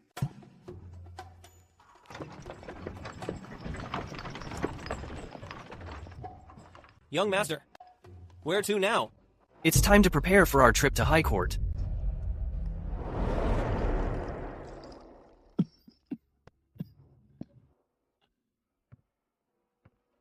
Madam Preston, you're back. You're hurt. My life is tougher than it looks.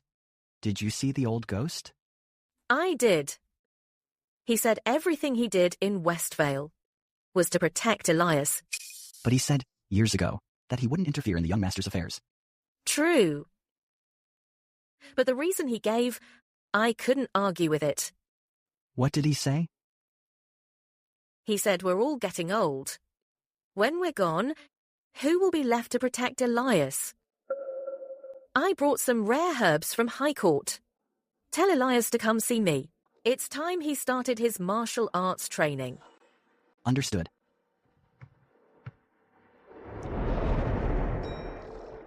Remember, clear your mind. Focus your spirit. Just visualize the energy path described in the internal technique. The first marrow cleansing might be painful. That's a good sign. Soak for as long as you can. Don't push yourself if it's truly unbearable. We'll be right outside. Just call out and we'll come in. I can't.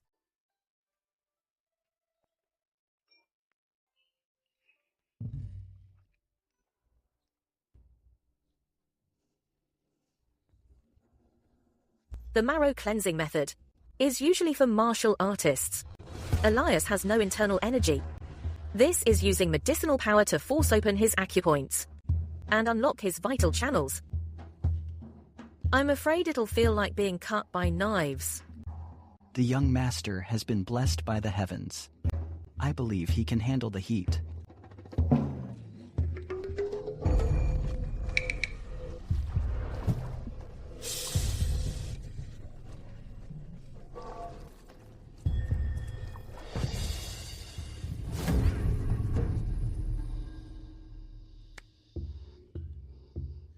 It's been so long. There hasn't been a single sound. Are these herbs useless? Impossible. Unless his meridians are blocked and the medicinal power can't enter. But if that's the case... Madam Preston, don't lose heart. The young master's literary talent is already elite. If he really can't practice martial arts, the worst case is we just send more people to protect him. I'll protect the young master.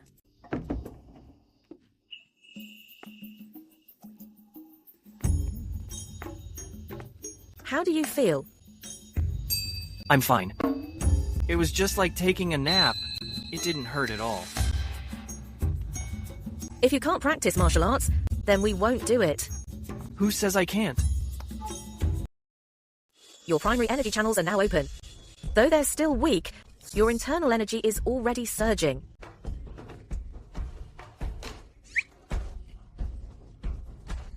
So, does that mean I've officially started? No. Martial artists are ranked in 9 levels and 27 tiers. Level 9, lower tier, is the starting point. Level 1, upper tier, is the highest. Not only did you start, you've already broken through 3 levels.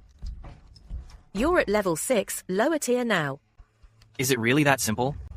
It's anything but simple. It took me 3 years at the temple just to start.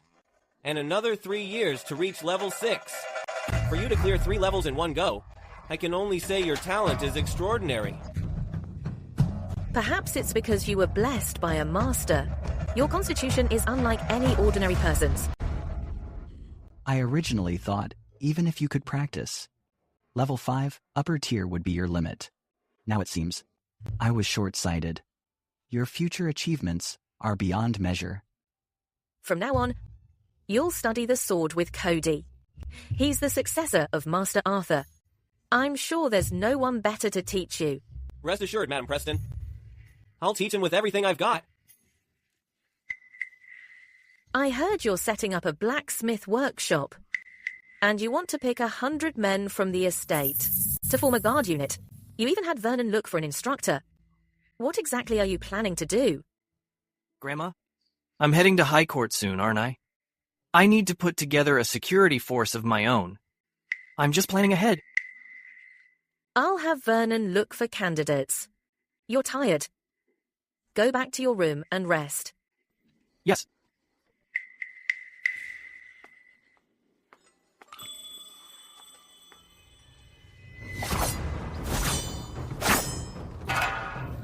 You're amazing, young master. That's enough for today. Haste makes waste. Young master. What's your cultivation level? Level 3, middle tier. What about Vernon? Vernon is level 1, upper tier. So Vernon has reached the peak. For an ordinary fighter, yes. But some people can break through those limits. Those are the Grandmasters. Reaching the level of a Grandmaster takes talent. And even more so, luck. Looking across the world, there are only 5 known Grandmasters. Madam Preston, he's here. Madam Preston? Vernon told you everything? He did, but Miss Barton, it's too risky for the young master to go to High Court. Isn't living peacefully in Westvale better? With his identity, if he's exposed in High Court, what will Prince Patrick and Prince Dean think? Especially now that your majesty is choosing the heir. It's a critical moment. The young master won't be a threat to them. Your majesty won't allow it either. Old Ghost sent a letter saying, the crown prince's position will still be chosen from the 2 princes, with the young master in charge of internal affairs. Everyone can live in peace. I understand.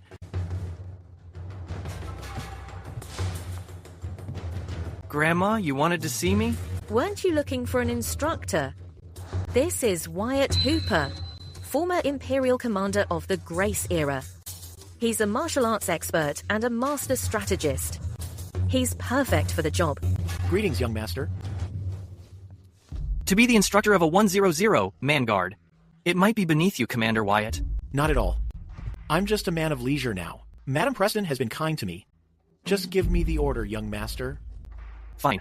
We should get one thing straight first.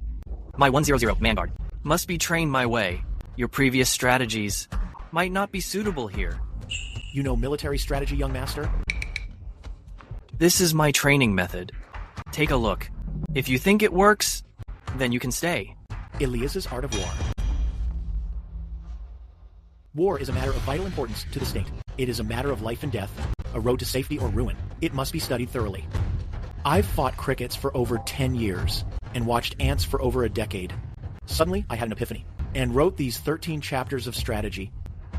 Quality matters more than quantity. Elite soldiers with elite weapons can take on 100 each. By using the fine way, victory is certain. Young master, you learned this from cricket fighting and watching ants? In a small world, one can see the grand design. The smallest detail reveals the whole. Actually, in cricket fighting, picking the right breed is key. The big ones aren't always strong, and the small ones aren't always weak. It's just like recruiting soldiers. The strong ones are the vanguards. Those with strong arms, we make them archers. The short but agile ones, we can send them as scouts. As they say, everyone has a purpose. The key is knowing how to use them. Ants are even more amazing. In a single colony, there's a queen, drones, workers, and soldiers. Everyone has their own role, with a clear division of labor. It's just like an army. Every soldier knows exactly what to do. That's how they achieve absolute obedience and strict discipline. That's how they win every battle.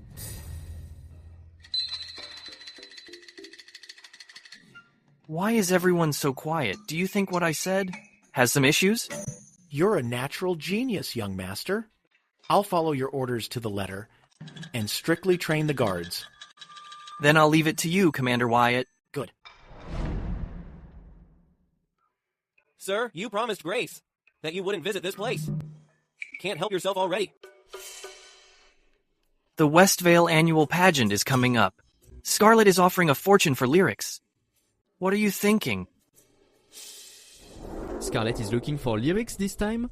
But why aren't any Westvale students here? Ryan and Logan have already gone back to the capital.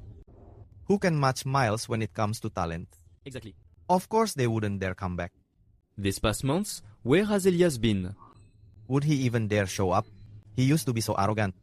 Only because Grace wrote his lyrics. Now that Miss Ellington is gone, he's got nothing. Absolutely no talent of his own. How would he dare challenge anyone? True. The guy is just a lowlife. Without Miss Ellington, he's nothing. Right. Which one of you Sinclair people Just said I'm nothing? If you're a man, step up. I said it. So what? Cody, slap him. How can you hit people so easy?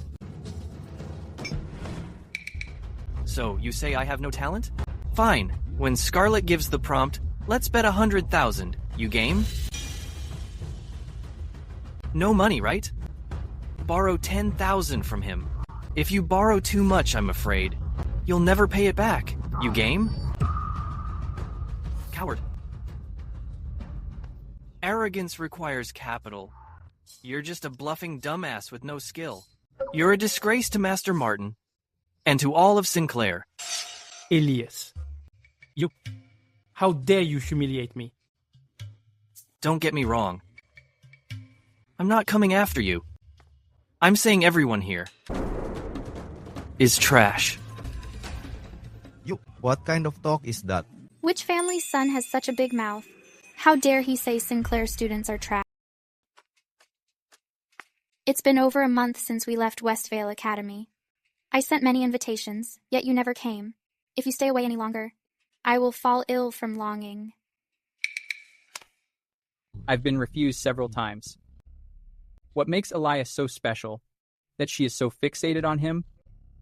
My apologies, everyone. Since Mr. Barton is here, I naturally must accompany him. I've been longing for him to grace me with his poetry. You should be reasonable, miss. Our poetry might not be inferior to his. I just heard you wanted to bet 10,000. How about this? I like to gamble too. I'm betting on Mr. Barton to win. However much you bet, I will match it. Elias, let's bet another 10,000. 10,000 is too little. How about this? Me alone, against all of you. 10,000 each. Do you have the nerve? If you don't even have the guts for that, then you really are pathetic. So I wasn't wrong to call them trash. Fine. Then I will also put up 100,000. If you lose, you pay double. If Mr. Barton wins, I'm yours for the taking. But if he loses, you must grant me a night of your company. What do you say? Miss, aren't you just playing to my weaknesses? I didn't realize what Mr. Barton's weaknesses were. I used to think you were a saint with no desires. How boring. The pleasures of this world. Has Mr. Barton ever tasted them? Enough. We'll take that bet. I lost the poetry contest last time. If I lose again, I'll lose all my dignity. I must choose something that favors me. Mr. Barton, back at the Westvale Literary Gathering, there was one final test. Since we've met today, why don't we finish it? I may not be your equal in poetry, but in parallel prose, you might be no match for me. Fine. Then just set the top. Let's make it something simple. Write a travelogue. Fine. Please grind the ink for me, miss. My pleasure.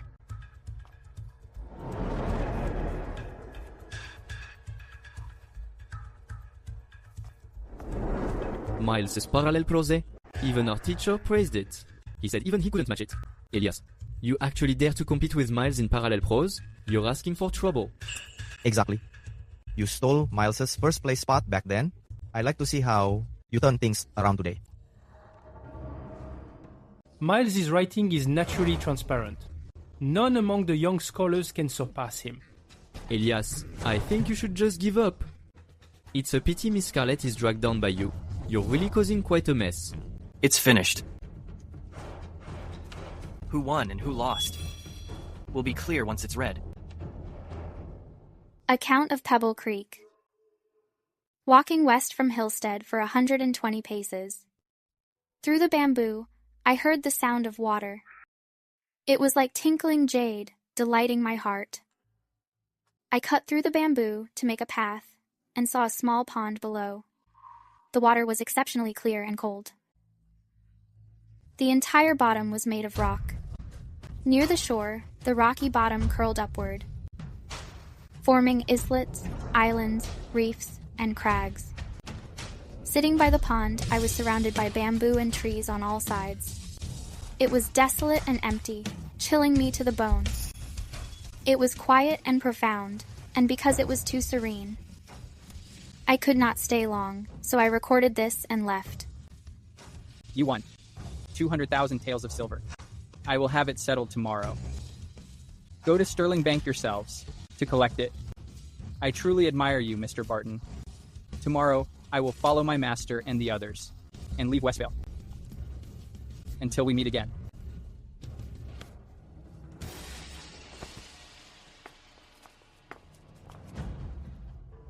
Congratulations on your victory, Mr. Barton. I've also benefited from your success.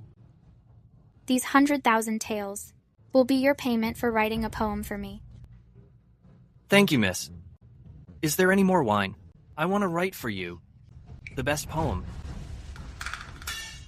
Here, I have the finest wine in Westvale.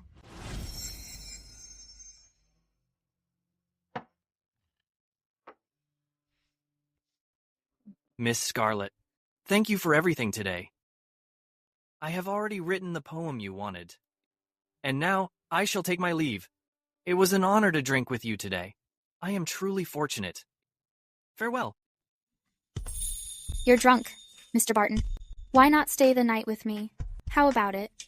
Though I am in a brothel, I am still pure.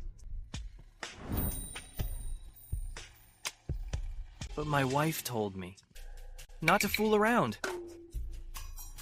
I promise. Miss Grace, in her entire life, will never know about... Wait. Maybe I should just go back. Are you rejecting me? It's not that.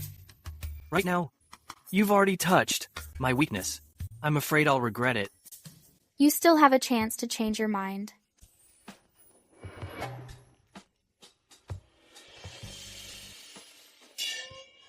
Look, I'm really no saint.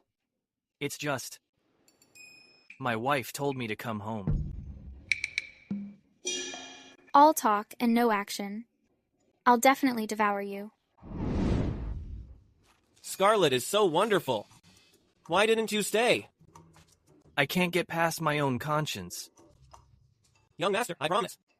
I didn't see a thing. It's not about you. What difference does it make if you know or not? I can't betray the conscience in my heart. Do you even know what a conscience is? A conscience is... See, you drank a lot.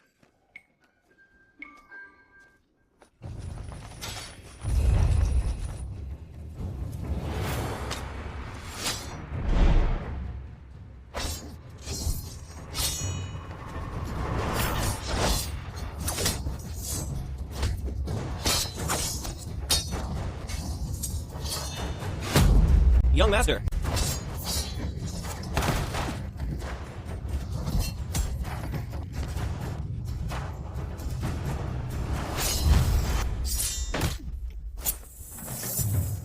The intel didn't say that you were completely defenseless. Your intel is outdated, man.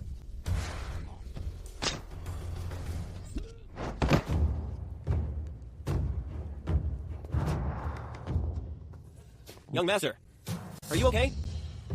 I'm fine, I can still drink. These guys are all 5th rank experts.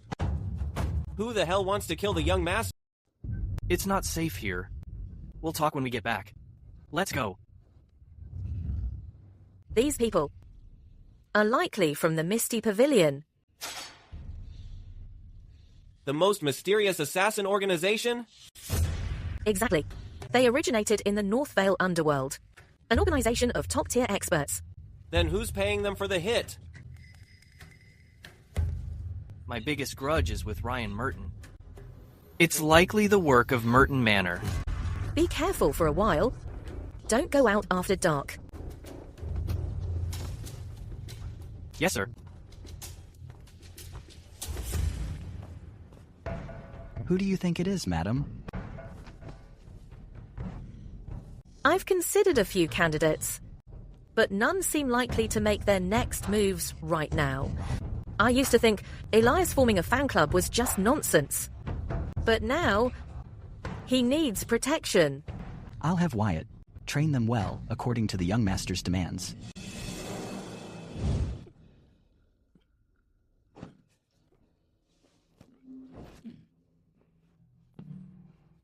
Old Wyatt. Found the mastermind? Not yet. Madam bought horses.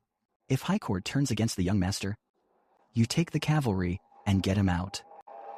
Old Ghost can't guarantee the young master's safety in High Court. We must have a backup plan. Old Ghost is guarding those records and files. He doesn't dare leave that place for a second. If His Majesty gets his hands on the Imperial Household Registry and learns of the secret agents everywhere, Old Ghost will be dead. The young master will be in danger too. We and Brookwood Retreat will all be finished. Back then, His Majesty built this retreat and forced the young master to grow up here. He gave him the name Elias and the courtesy name Elias Barton. He said it was all for his own good. We are all tied to the young master now. If not for Old Ghost guarding that registry that His Majesty fears, we'd both be dead by now. In the 6th year of Changle, did she really give birth to the late Emperor's Prince Micah at Phoenix Abbey? Back then, you were the Imperial Commander, and I was the City Guard General. If you don't even know, how would I? The Madam doesn't know either? She doesn't. Forget it. Even after a decade, just do our duty. May the late Emperor's spirit watch over us. The young master will be fine. If all else fails, we'll leave Everbright. To where? The late Empress was the Grand Princess of Northvale, the elder sister of the current Emperor of Northvale. If it truly comes to that, Northvale will be our... Let's go. Let's check it out over there.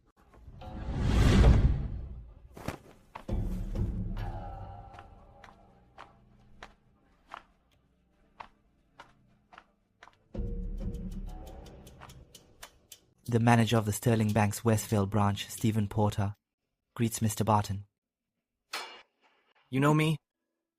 You are famous throughout Westvale, Mr. Barton. Everyone knows you. Though I am not a scholar, I greatly admire your talent. That's all superficial. It's not as practical as cash. Tell me, did someone come here today and deposit 100,000 taels for me? Yes. Someone came this morning and deposited 100,000 taels for you to withdraw. Miss Scarlet also left 100,000 taels. Champ. Here are the banknotes for 200,000 taels.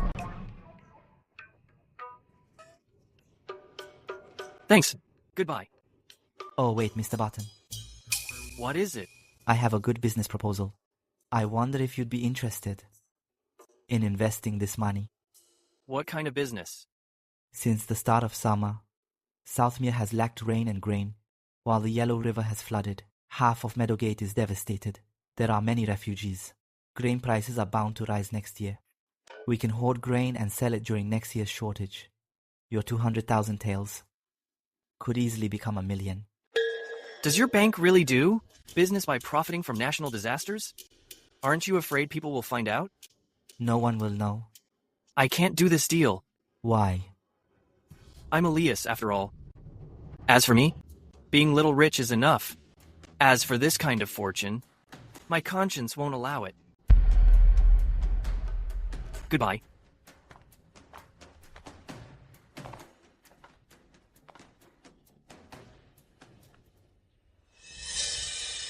If what he said is true, Southmere is wealthy while Meadowgate suffers. So a flood of refugees will surely head to Southmere. How many will flee to Westvale?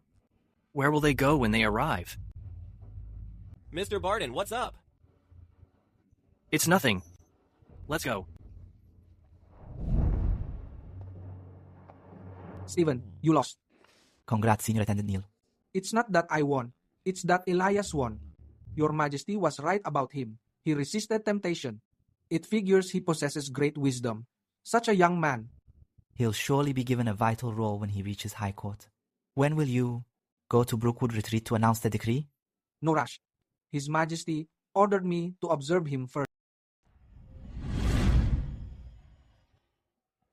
Young Master. Young Master. Young Master, I've looked into it. Speak. The price of rice in Westvale has risen to 6 cents a pound. That's 3 times the usual price. It seems Stephen was telling the truth. Young Master, you called for us? You two take some men to the granary. The granary? Are you planning to stock up on grain, young master? No. Go and buy all the rice. Bran in the shop. Rice bran is for livestock. Why buy so much? Are you planning to raise cattle and horses, young master? Exactly. I am indeed going to raise a large number of cattle and horses.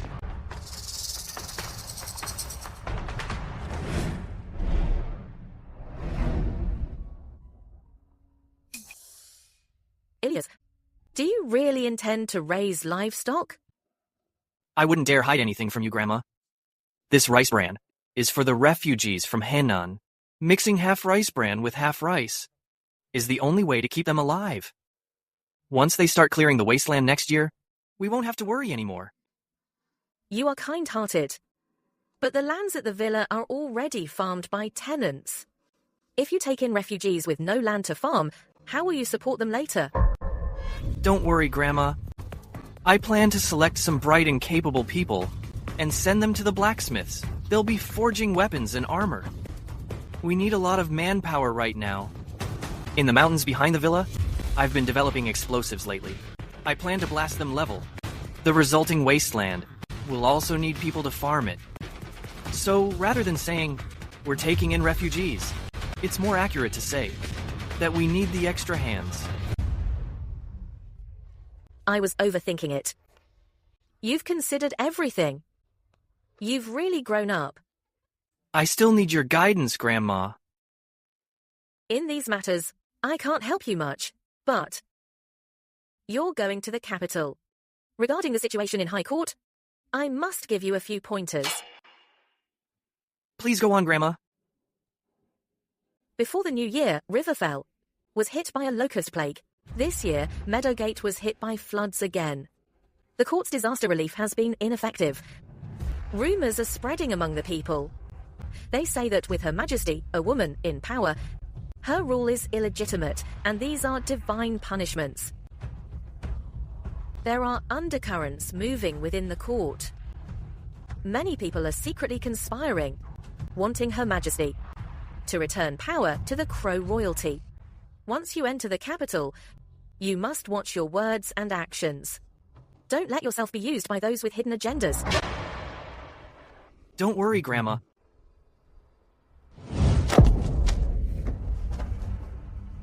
All of you, explain this to me. The court has already sent out disaster relief grain. Why are the refugees from Meadowgate still wandering everywhere? Who exactly ended up eating this relief? Your Majesty, please calm your anger. That isn't quite how it happened. Go ahead, I'm listening. It's true that the Treasury allocated 1 million bushels of grain to Meadowgate, but it was all transported by ox carts.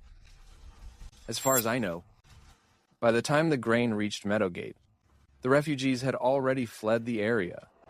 They had to fend for themselves, after all. They couldn't just sit around, waiting for the government's grain to arrive. So, you're saying the relief grain never actually reached the victims? That's correct, Your Majesty. Your Majesty, Lord Albert Conway is mistaken. Your humble subject believes that this grain likely ended up in the pockets of the local officials long ago. With no food to give, the people had to flee to survive. I executed so many corrupt officials last year. They still dare to do this? Whether they dare or not, Your Majesty only needs the Internal Affairs Bureau to investigate. Lord Franklin Hyde, the Internal Affairs Bureau is not to interfere in state affairs. Then which department does Lord Albert Conway think should be the one to investigate? The Ministries of Civil Service and Justice, naturally. Your Majesty, I still believe you should let the Internal Affairs Bureau look into it. You are all dismissed. Yes, Your Majesty. Yes, Your Majesty.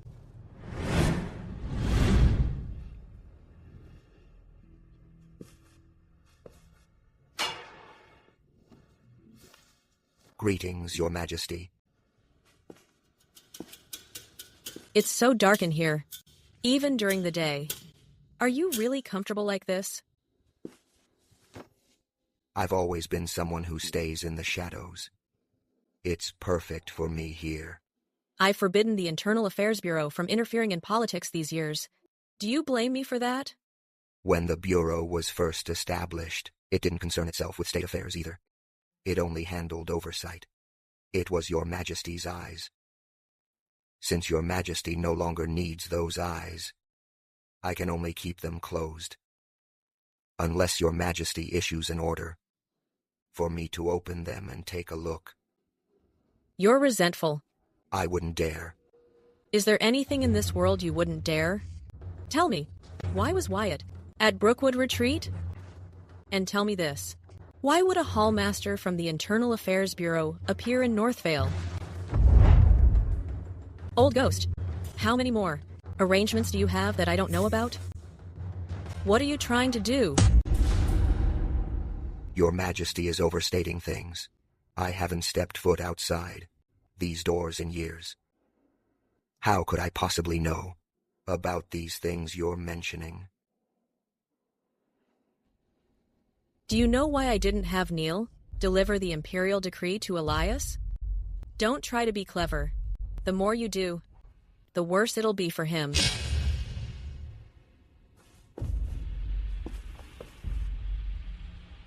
Pack your things. Tomorrow morning, you're coming for a walk with me. Yeah.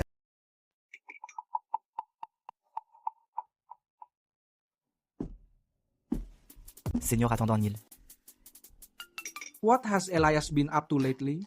he has taken in thousands of refugees from Meadowgate who fled to Westvale. What did you say? He also bought up all the rice bran on the market. It's likely for the relief of the refugees. He isn't tempted by the profits of hoarding grain, but instead spends his fortune to shelter refugees. Is there truly such a pure-hearted soul in this world? I simply cannot figure him out.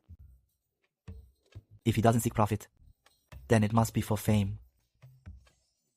I have underestimated this young man.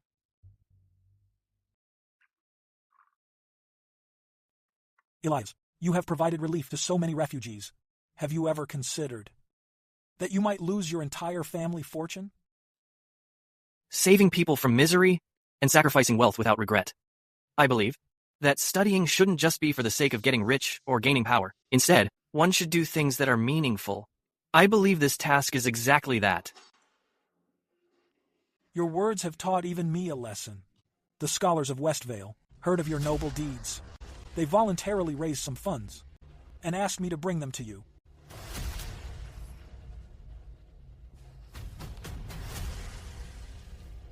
Please rest assured, Master. I will make good use of this money. Then I shall take my leave. Take care, Master.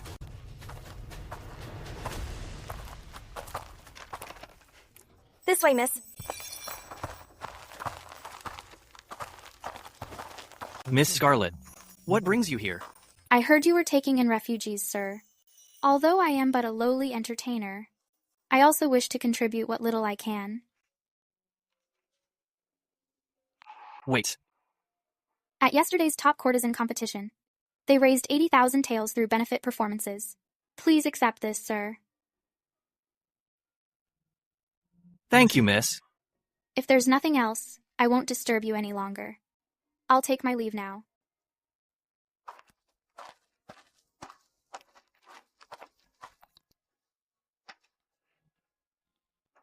Holly, do you think I'm doing the right thing? You're doing the right thing, sir. You're making sure the refugees have food to eat. Everyone in Westvale is praising you as a great man. But I'm doing this for my own selfish reasons. But the scholars and the ladies donated with sincere hearts. Sir, I don't understand grand principles, but whether it's out of selfishness or personal gain, doesn't it only matter that the outcome is good? You have a point. I've learned something from you. I was just speaking my mind. I wouldn't dare lecture you, sir. Since you think it makes sense, I'm very happy. It does make sense.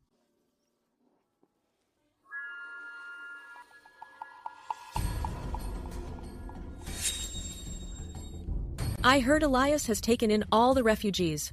Who came to Westville? What exactly has he done? Reporting to your majesty. Elias. He's buying rice husks and clearing wasteland.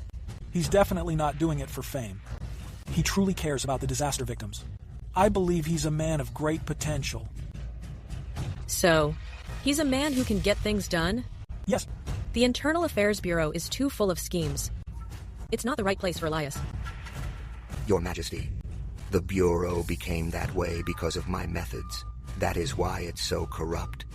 If Elias takes over, it will surely return to integrity. That's the kind of Bureau you can trust. That's not a good enough reason. Your Majesty needs power players, but the Bureau needs capable ones to become honest again. Your Majesty will use power, players like me, but you won't fully rely on us. Once Elias takes over, Your Majesty can boldly and confidently use the Bureau. By then, he will no longer be a thorn in your side, but a sword in your hand. Perhaps we should ask for his thoughts. When he arrives, don't reveal my identity. Master, Mr. Barton is here. Show him in. Yes.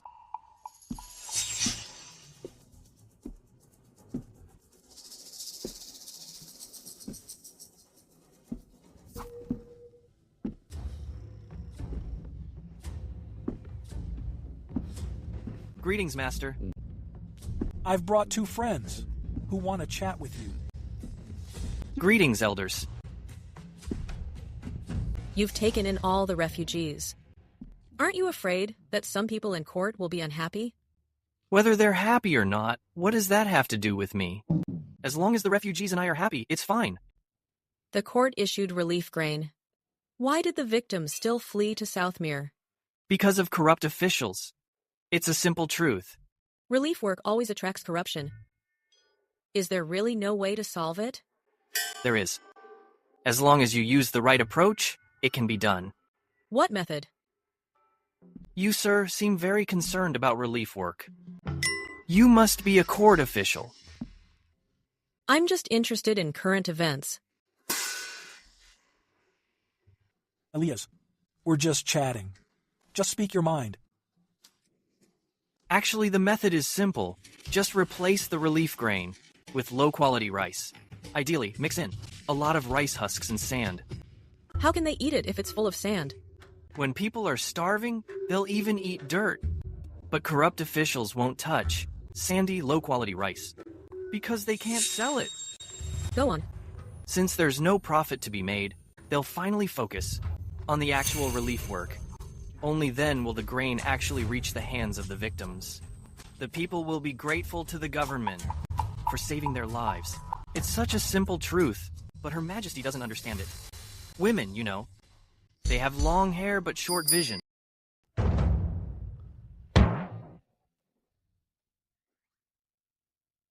No, I wasn't talking about you, ma'am. You clearly look like a savvy business person. I can tell from this house that your business is huge. If you don't mind me asking, what line of work are you in? My family business is indeed quite large. We're in all kinds of industries. If there's a chance in the future, we should definitely collab. Sure. Aren't you afraid my lack of vision will make you lose money? You clearly look like a savvy business person. That's business. Ups and downs are normal. Don't worry.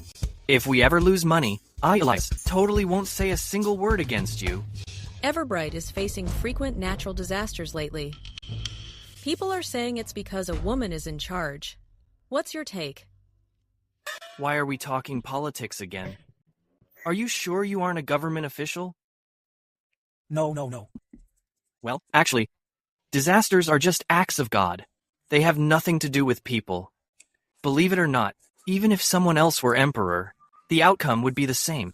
In your opinion, then, since the government is so corrupt, what should be done? Since the administration is this messy, why not establish a separate agency?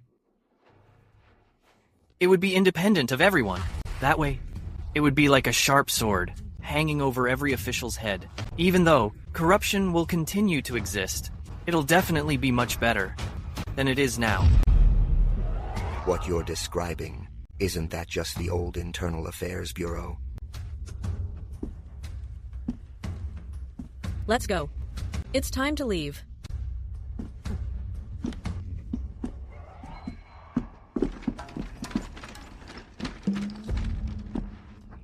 Sir, those two friends of yours clearly have high status.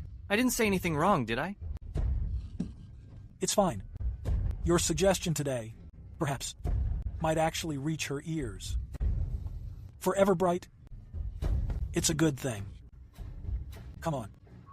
Let's go have some tea.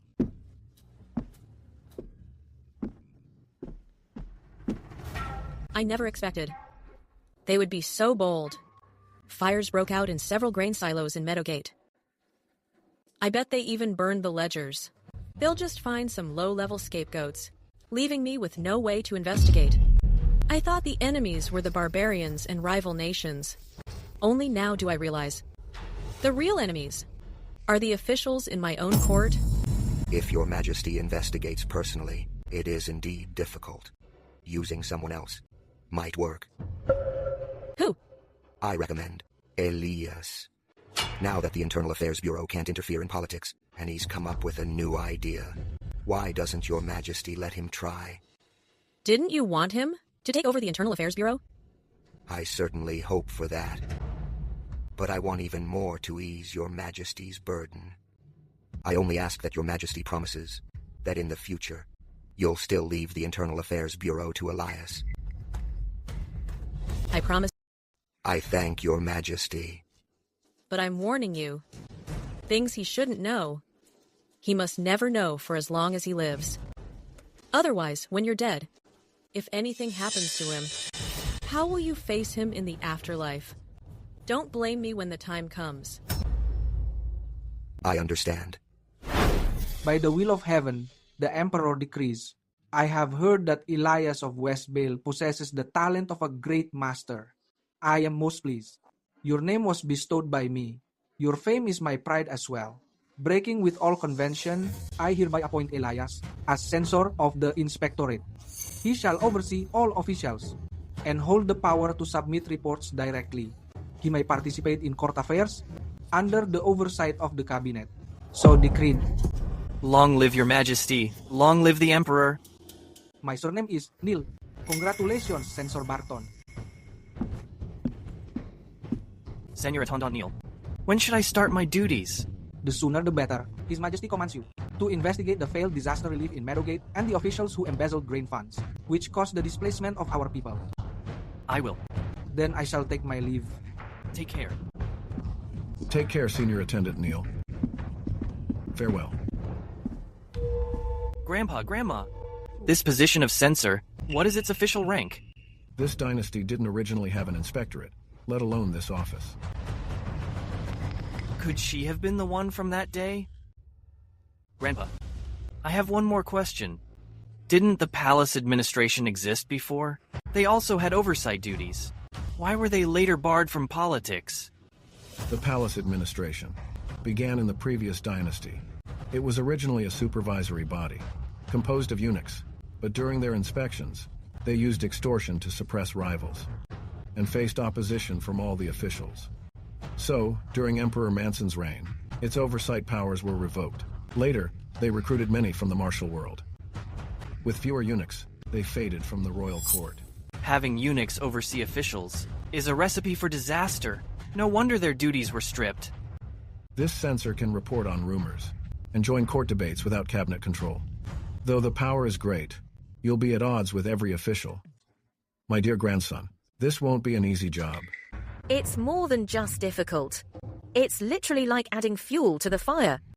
The corruption in Meadowgate isn't something a petty official would dare lead. It must involve high-ranking officials in the capital, and even those... What do we do now? The decree has been issued. Should we just tear it up?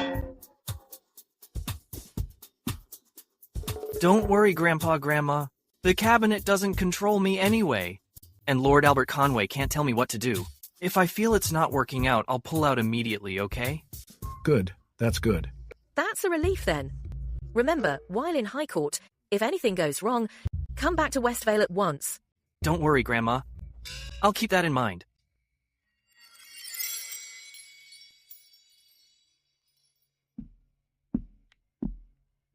Miss, Hurry and pack your things. We're going to High Court. what are we going to the capital for? My work here is already finished. Besides, he's going to High Court, so I have to follow him. So you're just worried about Mr. Barton? You could say that. Now go pack. Yes, ma'am.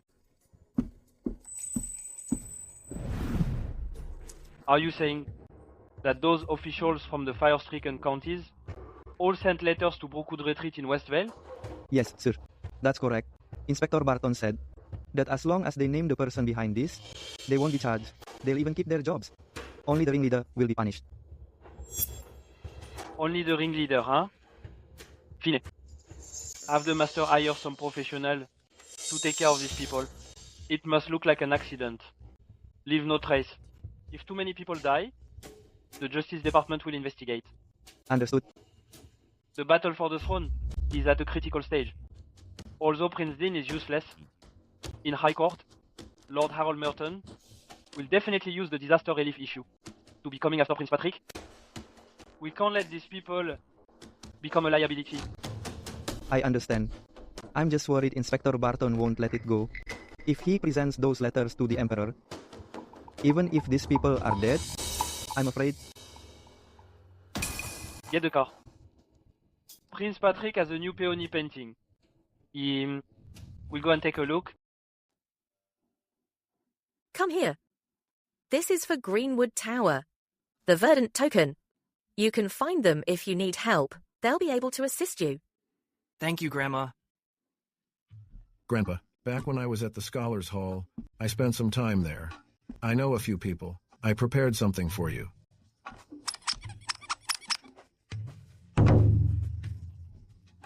Oh, look at me forgetting. Here it is. Thank you, Grandpa. Is this for your grandson? No. It's for me. Why are you stuffing it in your pocket? Focus on what's important. The names on this paper, although they may not necessarily be my students, you know, they are all extremely talented and upright. Whether you can use them is up to you. I understand, Grandpa. Young master, here is the sword forged to your specifications. The roads aren't safe. Carrying it with you will put my mind at ease. A fine sword. Holly, while you're at home, take good care of Grandpa and Grandma. Don't worry, young master.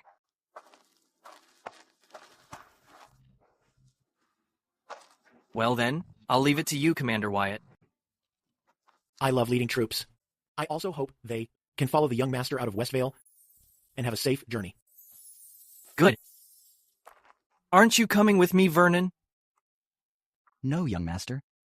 My legs aren't what they used to be. I'll just stay here at the villa. Cool.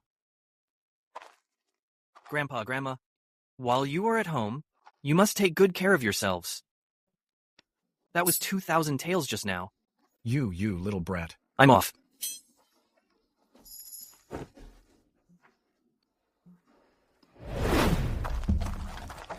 Stop. Miss Scarlet, what are you doing here? I'm also going to High Court. Mr. Barton, could you give me a ride? Sure. Get in.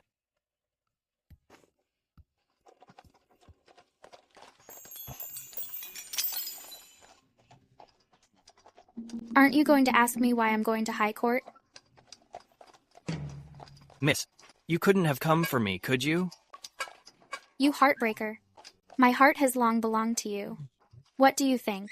Miss, don't. Look at how scared you are. Don't worry. Since your fiancé is in High Court, I'll just be your close female friend. Miss, why must you waste all your feelings on me? Whether you like me or not is your business. Whether I like you is my business. It's none of your concern. What a mess I've made. By the way, Yesterday at Moonview Pavilion, I heard that there are 500 light cavalry at Southgate, heading toward Southmere. The one guarding the pass is General Arthur Caldwell. He's the brother-in-law of Lord Harold Merton. Do you mean they're coming at me? You beat up Ryan Merton. He couldn't act in Westvale, so he certainly won't miss this opportunity on the road. Perfect. It's a good time to test the strength of my 100 guards. Are you? Not afraid? I'm only afraid that they won't send enough people.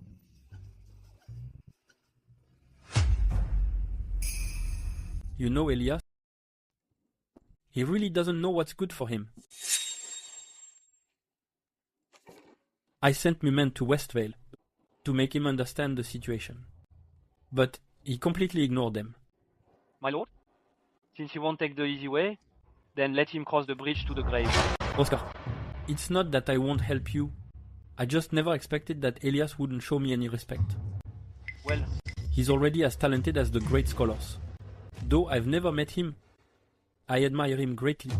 At the Westvale Literary Gathering, he alone defeated the scholars from the Kingdom of Sinclair. How many in the Everbright dynasty can match that? He even dared to beat up Lord Harold Merton's grandson, Ryan, someone who doesn't fear power like that. How many would dare to do the same? He truly is the talent His Majesty values. Oscar Underwood. Do you know what I lack most? I don't lack money. What I lack is someone like Elias, someone with reputation and talent, a man of wisdom. His rejection just proves that His Majesty and I both have a good eye for people. As for that mess in Meadowgate, as the governor, you are to blame. My lord. You embezzled the disaster relief grain, causing victims to be displaced and starving to death everywhere. You have deeply disappointed me. My lord, I know I was wrong. Please, my lord, spare my life.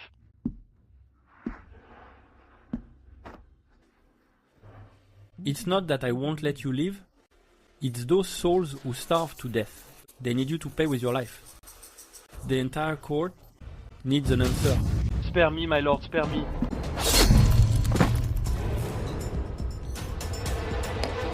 Cut off Oscar Underwood's head. Send it to Lord Barton by express messenger.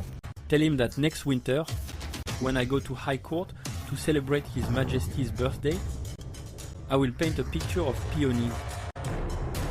And I'll ask him to write a poem for it.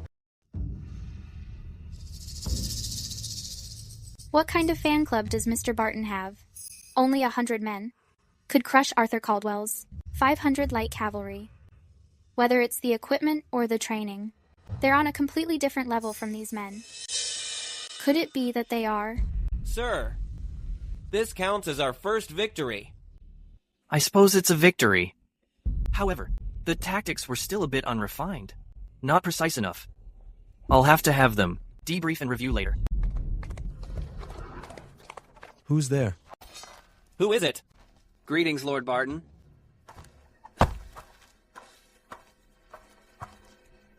Greetings, Lord Barton. His Highness Prince Patrick ordered me to deliver a gift to you, Lord Barton. Please accept it.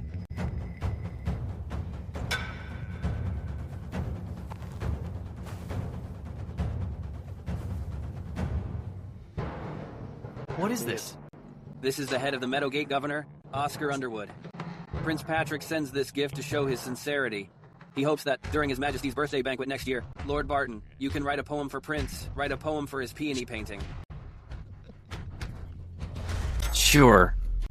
Go back and tell Prince Patrick that I like his gift very much.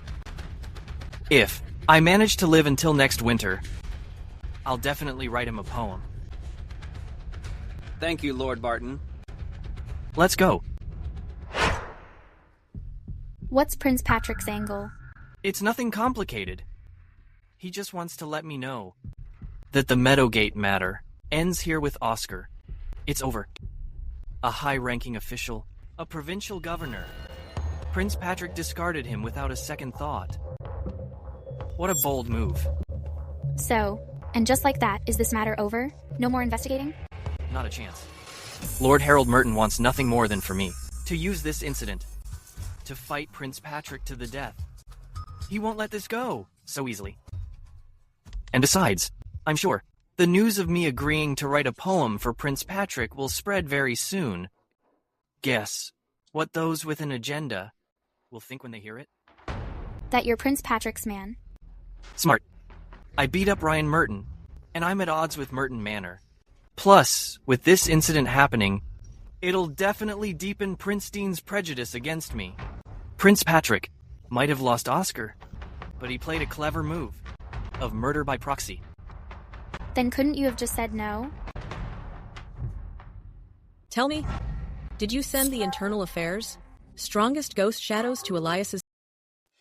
Your Majesty, I can barely go on living.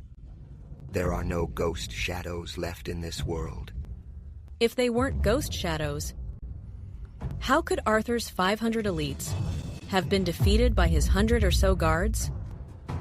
Your Majesty, even 100 ghost shadows might not have won against Arthur's 500 elites.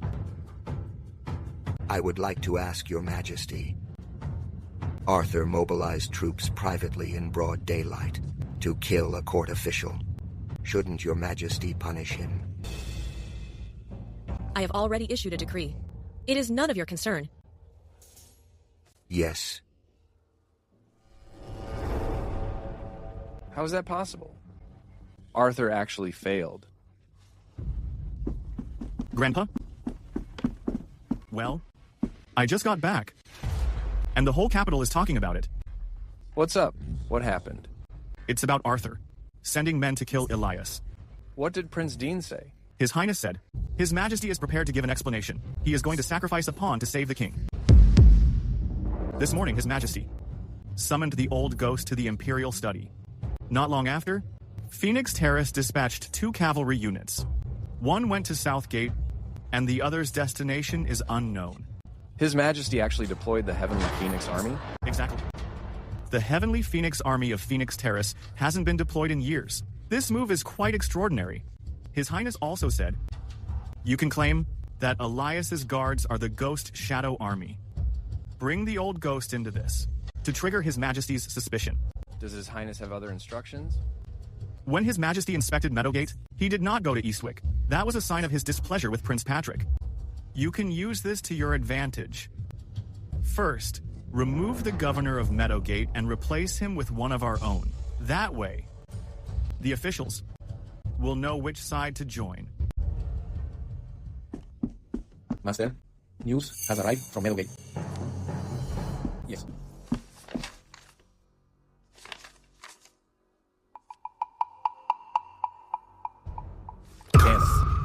Something this important only just arrived? What's up? Prince Patrick personally executed the governor of Meadowgate, Oscar, and sent his head to Elias. He not only cleared his name, but also turned the tables.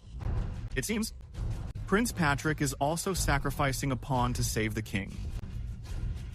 Once Elias enters the capital, you must offer him a humble apology. But why, Grandpa? For the inspectorate to get your Majesty's support, it needs results. There's much to be done in Meadowgate. Let him handle it. If that's the case, we must set aside our prejudices. Yes.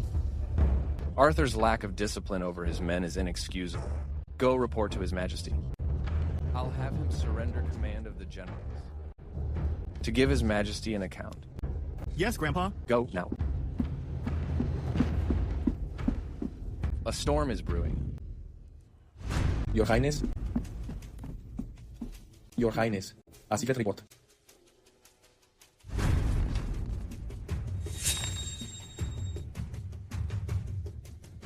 Elias has this kind of strength. Either His Majesty is behind him, or that old man is helping him. Where is Elias now? He'll reach High Court in about 3 days. Then I shall give him a grand gift.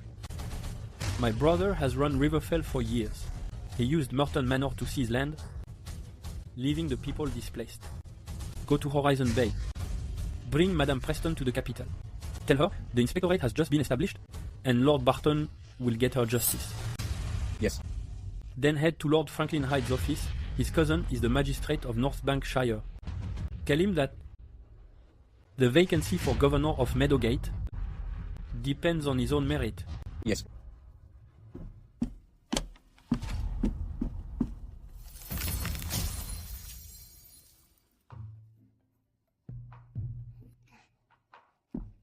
This villa, I tried my best to style it after Southmere. I hope Elias likes it. Grace, your fiancé was attacked on his way here yesterday. Did you know? Attacked? Where? Is he hurt? Take me to him quickly. He's fine. What are you worried about? Really? He had about 100 guards with him, and wiped out all 500 of Arthur Caldwell's cavalry. The whole city is talking about it. Then why? Didn't you tell me last night? You had me running errands all day. I only found out from my brother after I got home. I knew Elias was special. You've worked hard. I'm hosting a feast for you today. Come with me to pick up Elias. Why should I? The capital is his home. He's coming home, but he doesn't know the way. I need to go get him. Let's go.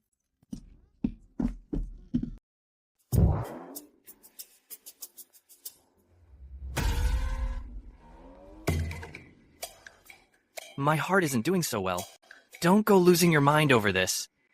Even if I do lose my mind, it's worth it.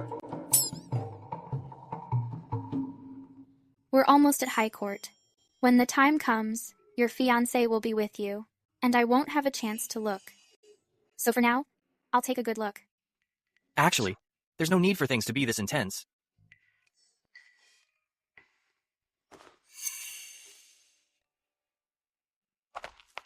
It has been a long journey, Lord Barton. Prince Dean has prepared a banquet here to welcome you. Then please lead the way.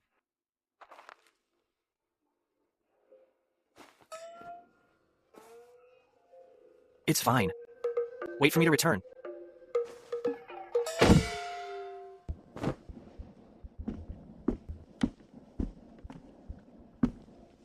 Let's go. I'll go with you. No need. Just wait here for me. Yes, sir. This way, Lord Barton.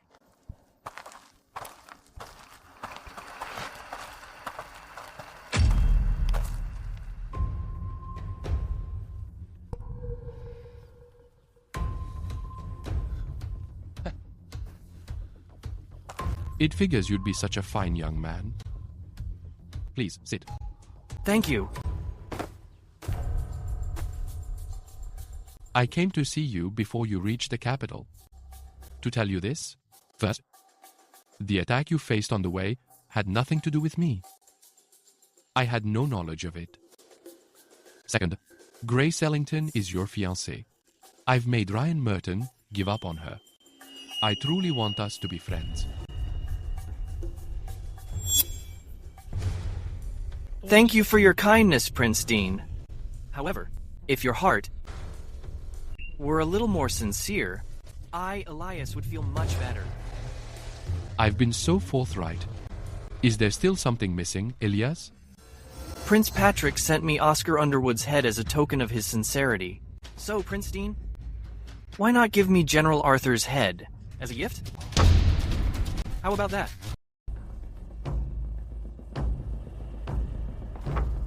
In 5 years, I will bring Arthur's head to you. How about that?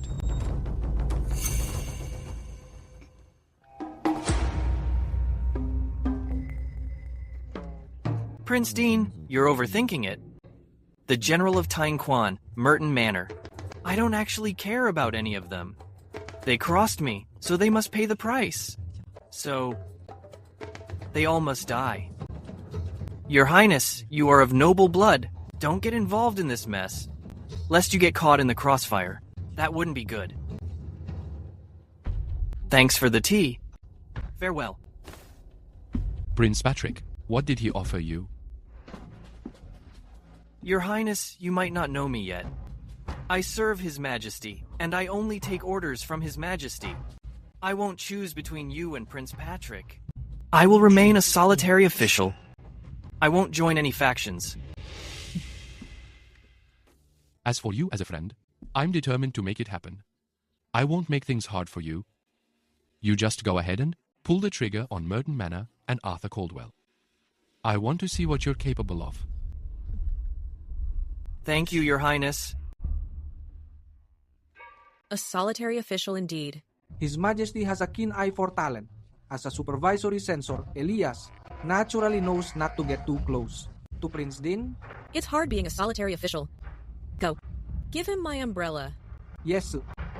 What a pity. He's a real talent. Why is he so stubborn? Your Highness, Lord Barton is young. It's just scholars' idealism.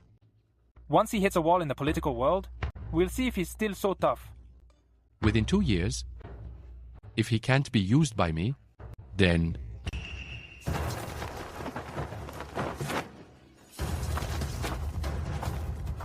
Lord Barton?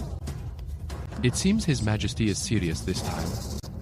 That brat Elias, I can't easily move against him yet. Long time. Senior Attendant Neil. What are you doing? I've held the yellow imperial umbrella for His Majesty for 16 years. This is the first time I've opened it for someone else. Don't worry, this is His Majesty's wish. His Majesty says it's hard to be a lone official, so she sent me to escort Lord Barton into the capital. Long live His Majesty. May he live forever. Tell me, why didn't His Majesty give this to me while I was in Westvale? Then no one would have tried to kill me on the way. Her Majesty didn't take this umbrella to Westvale. It's getting late. I'll escort you into the city under the umbrella. All right, Cody, let's head in. You got it.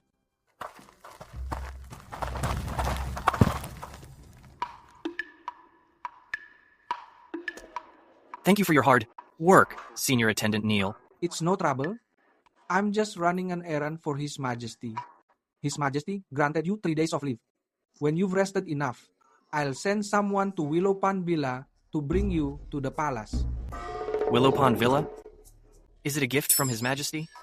No. His Majesty isn't that generous. Your fiancée, Grace Ellington, bought it a few days ago.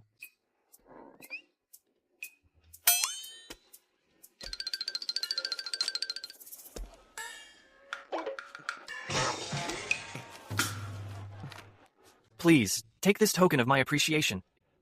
Money's been tight lately. I'll show my respect properly once I'm better off.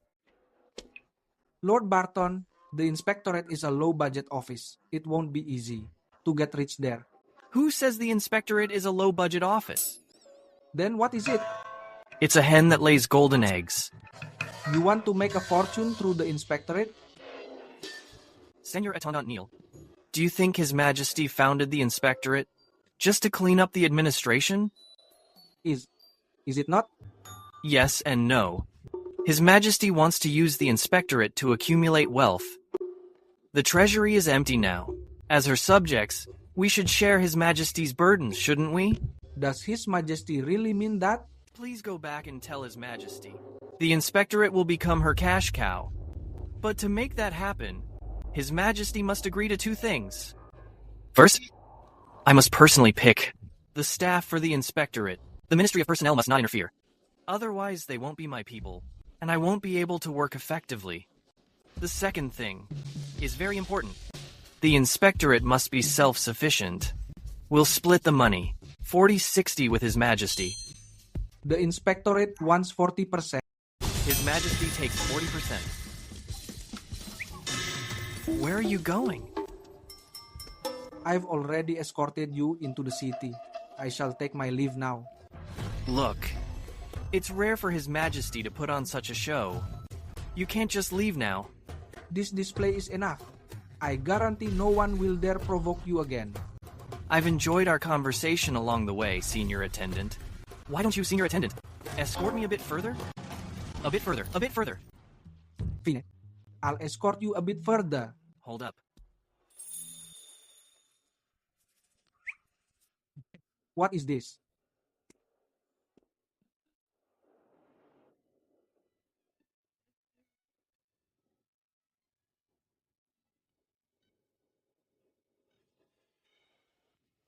Cody. Yes. Tell everyone. that investigating censor Elias is here.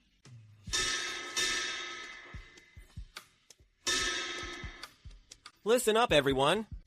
Handpicked by His Majesty, investigating censor Elias, has entered the capital by decree. If you have grievances to air, or corrupt officials to report, Lord Barton will see justice done for you. This Lord Barton is Kit arrogant. Master, I actually quite admire his style. His Majesty established the Inspectorate to root out corrupt officials. To be a censor, you need the guts to go all in.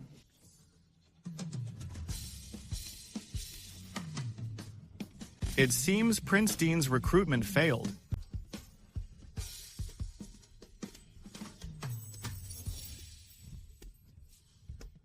Isn't this a bit too flashy? I didn't expect His Majesty to be so generous. Had I known, I should have prepared some banners to make it even more lively. Lord Barton certainly knows how to leverage influence. Since His Majesty is willing to shield me, I must make the most of it. Right?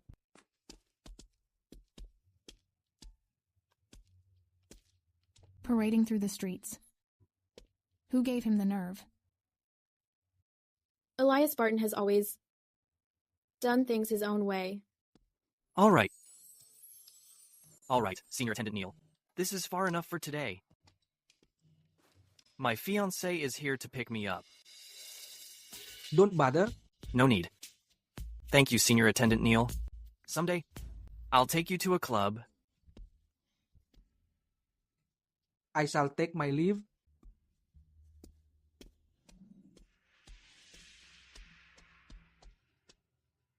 My love. I've missed you so much. I thought about you every day in High Court. You must be tired from the journey. I've got the place already. Want to go see it? No rush. I'm taking you somewhere. Where? Merton Manor.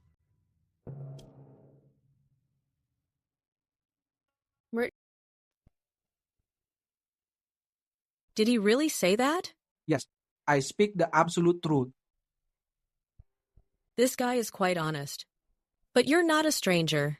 Good to know. He treats the Chief Censor's office like a cash cow. It's truly too much. Punishing corrupt officials is the true duty of the Chief Censor's office. Bout the embezzled property. Neil Barrett.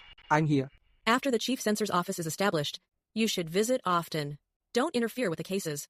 But you must be present for the asset seizures. He's too young. I'm afraid he'll make a mistake. You must bring all the confiscated property back here. But Lord Barton said, the Chief Censor's office and Your Majesty would split it 40/60. I get 60%. You get 40%. 60% belongs to Lord Barton. No. That brat. After the court session ends, bring him to see me. Yes, Your Majesty. Your Majesty, Lord Barton's party is heading toward the manor. What is he doing at Merton Manor? Your humble servant doesn't know. Keep watching. I want to see what he's up to. Yes. Tell me, does he have the nerve to smash Lord Harold Merton's gate? If he actually smashes it, will Your Majesty punish him? A fourth-rank censor, daring to be insolent before a first-rank official. Of course I must punish him. How does Your Majesty wish to punish him? Did the old ghost really not welcome him into the capital? Not only did he not go, but from the Internal Affairs Office, not a single person went. Where is Dean? Prince Dean has returned to the palace. Your Majesty, I have something to say, though I don't know if I should. Speak. Prince Dean is already 20. It's time for him to be titled. It might be inappropriate for him to stay in the inner palace. It is time. I will issue the decree at the first court session of the month. Go and bring Harold to me. Yes. Master Charles, you are the youngest scholar in our ever-bright dynasty. You're incredibly talented. Why bother staying at Oak Ridge Academy? As a mere instructor? Won't you really consider the suggestion I just gave you? I appreciate Lord Franklin Hyde's kind offer. I truly have no interest in politics. I'm content just writing articles. Are you afraid Lord Albert Conway's influence is too great? And that you'll be hindered at every turn? Let's not talk about that today. Let's play chess. Lord Franklin Hyde, Master Charles, something is wrong. Lord Barton is heading to Merton Manor. Guess, Lord Franklin Hyde, when he goes to Merton Manor, is he going there to kneel? Or to kill? He really has a lot of nerve. It's not nerve. It's wisdom. What do you mean? Simply put, he's establishing his authority. But he's just a fourth-rank censor, challenging the Prime Minister. This isn't establishing authority. This is clearly a suicide mission. Then how do you know? He isn't going there to apologize. As long as he's willing to back down, Lord Harold Merton will certainly take the chance to let it go. They could coexist in peace. As long as the Inspectorate doesn't touch the Prime Minister's interests, the Prime Minister might even help him in the future. But his wings aren't fully grown yet. Once he decides to tackle this head-on, how can he possibly compete with the Prime Minister?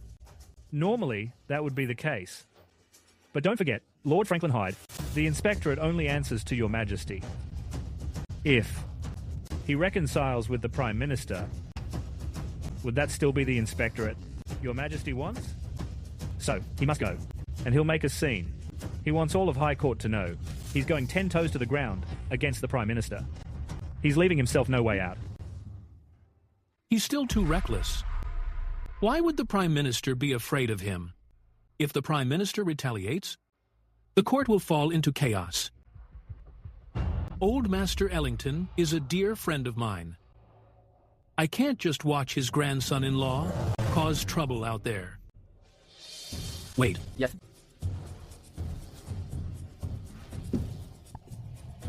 You are the grandson of the High General. Take my medallion and take some men over there to check it out. If things really get out of hand, step in and mediate for me. Yes. Well, I think I'll go join the fun too. Lord Franklin Hyde. Excuse me. Please.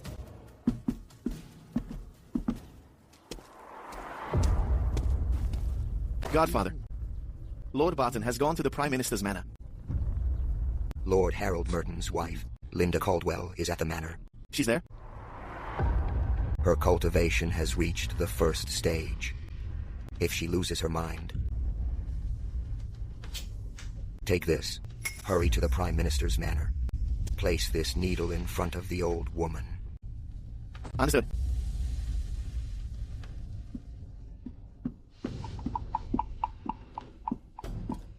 My dear grandson, what are you afraid of? Our Merton family has seen all kinds of storms. Your grandfather went from a 7th-rank magistrate all the way to the Prime Minister. Do you know how many people he stepped on to get here? He's just a 4th-rank censor. Who does Elias think he is? He bullied you in Westvale. I couldn't stomach that insult either. Since he's coming here, I'd like to see if he actually dares to tear down the Merton gates. With Grandma here? Elias? I'm afraid you won't be returning to your home in High...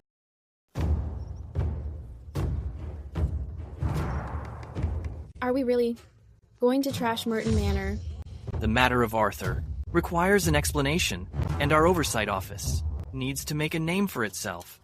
Since Lord Albert Conway thinks I'm a pushover, then I need to give him a proper response. I'm behind you. Aren't you afraid?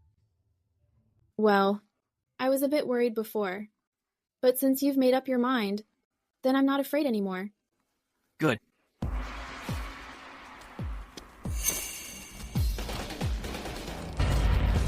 Don't.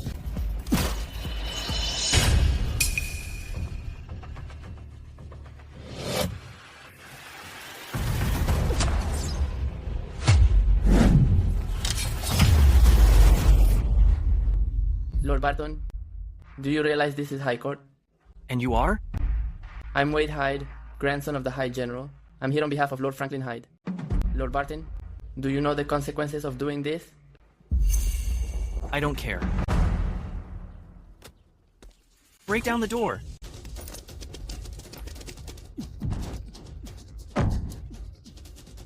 Master Charles, what do we do now? Lord Barton has already burned his bridges. It's out of your hands. Let's just hold up and see. I'm actually curious. The old lady of Merton Manor has a fiery temper. But why? Hasn't she made her next moves yet?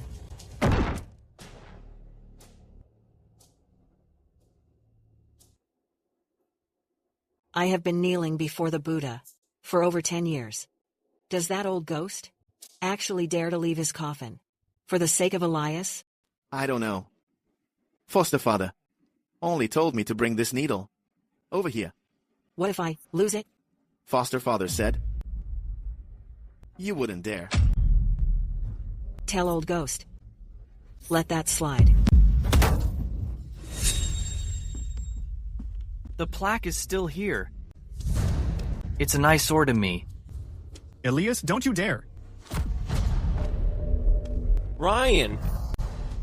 You see if my young master dares or not.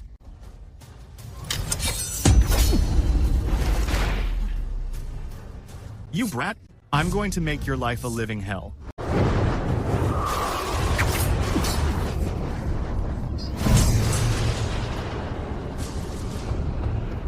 Linda Caldwell, don't you dare.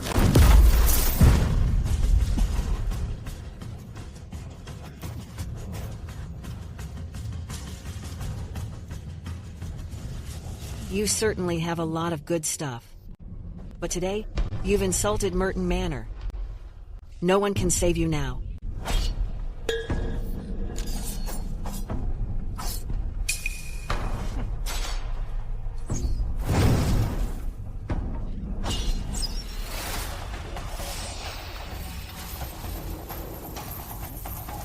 The seamless needle.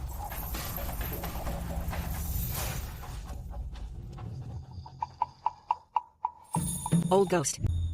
Don't push it too far. Looks like it's over. Old ghost made his move. Who knows? Let's go. Back to the chess game. Keep moving, keep moving. Stop looking, stop looking. Young master, don't blame me for not following you to High Court. I really had no choice. I followed you the whole way. I'm relieved to see you're safe. I was afraid I'd be clocked when I took matters into my own hands. Ryan! Listen to me. Don't let me catch you in High Court again. Otherwise, I'll beat you every time I see you. Do you hear me? Give Lord Harold a message. The matter with Arthur is far from over. Go home.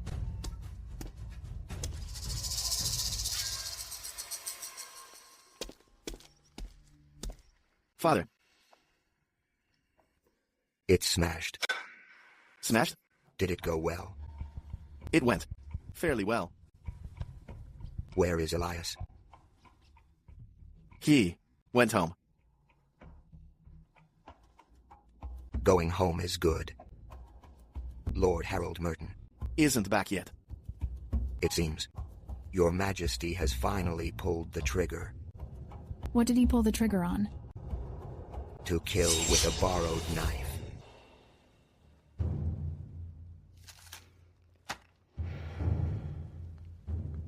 Lord Albert Conway. I am here. Elias arrived in High Court today. Did you know? Yes, Your Majesty, I knew.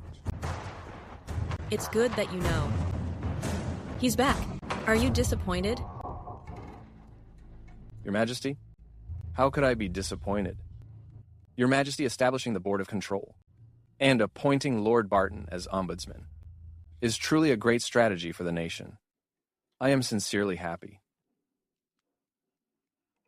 Truly? Corrupt officials are parasites of the state.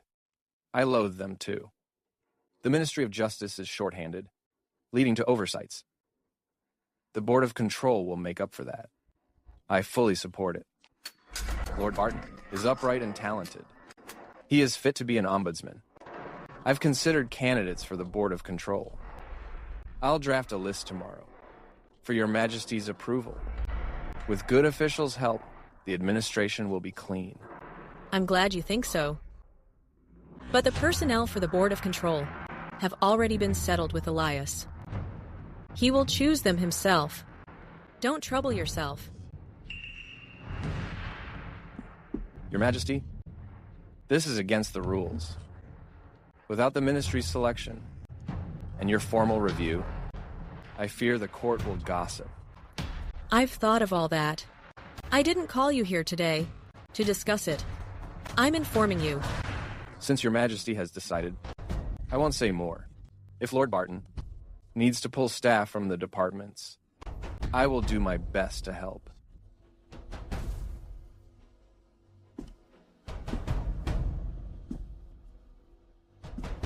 I'm relieved to hear that. By the way, Elias said he only wants to be a lone official. In this ever-bright court, there are powerful officials and capable ones, but even more mediocre ones. We lack lone officials who actually get things done.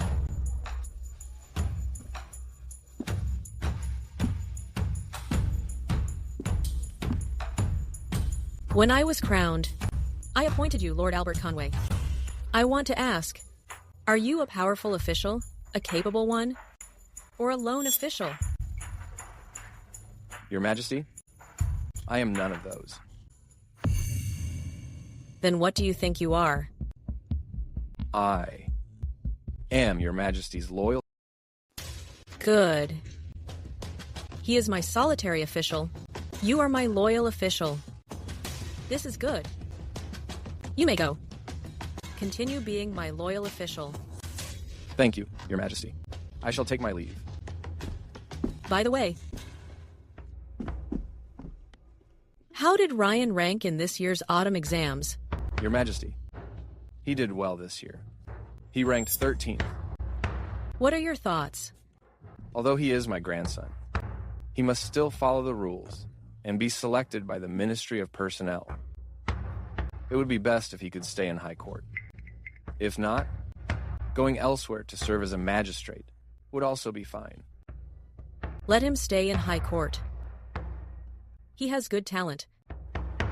Send him to the Scholars Institute first. Thank you, Your Majesty.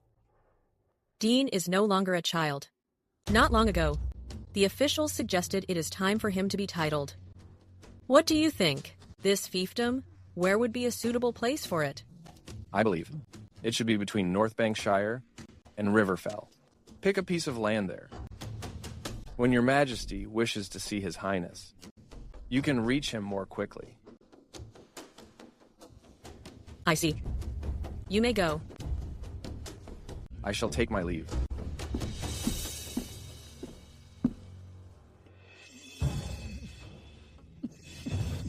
Lord Harold Merton, your grandson was beaten up. The gates and plaque of Merton Manor were torn down. Are you going to do something about this? It seems His Majesty intentionally kept me in the Imperial study. This blade of His Majesty's was chosen well. Since the gates of Merton Manor were smashed by Lord Barton, reasonably speaking, the officials in the capital should have gone to pay their respects. But so far, not a single official has shown up. Now the whole capital is full of rumors, saying that the Lord of Merton Manor is about to lose his power. This is how. The world is like a game of chess. Who would have thought that the political landscape would change so subtly because of a young man who just arrived in High Court? Master Charles said, the world is like a game of chess.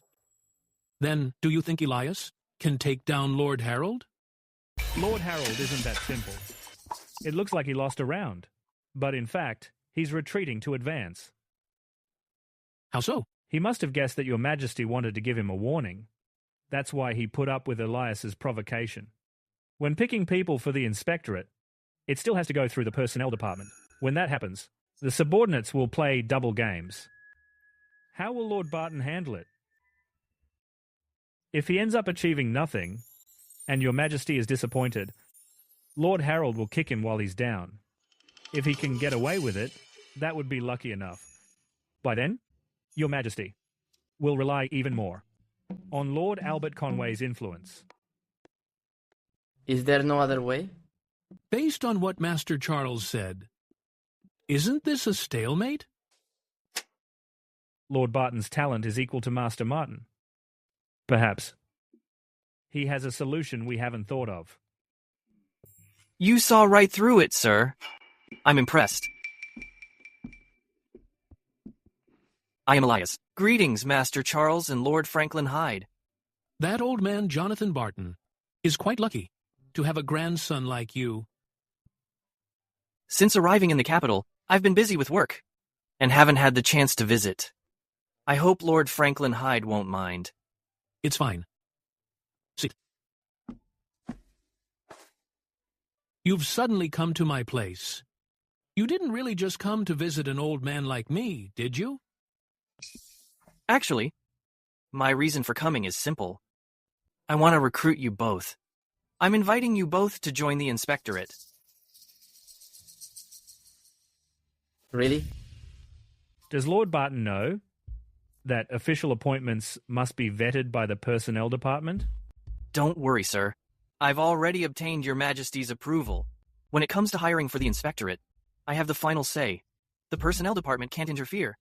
So now I can answer the question you asked at the beginning. Lord Albert Conway's reach can't extend into the inspectorate, so he naturally can't control me. Then let me ask you, Lord Barton, what is your vision for the inspectorate? It's like this. Besides investigating officials, the inspectorate also has final sentencing power. That's why I'm dividing the inspectorate into 3 divisions: enforcement, inspection, and adjudication. Each division has its own duties, and they'll cooperate with each other. I've already submitted these plans. To Your Majesty has already agreed. So you had it all planned out. No wonder you could convince Your Majesty to establish the inspectorate.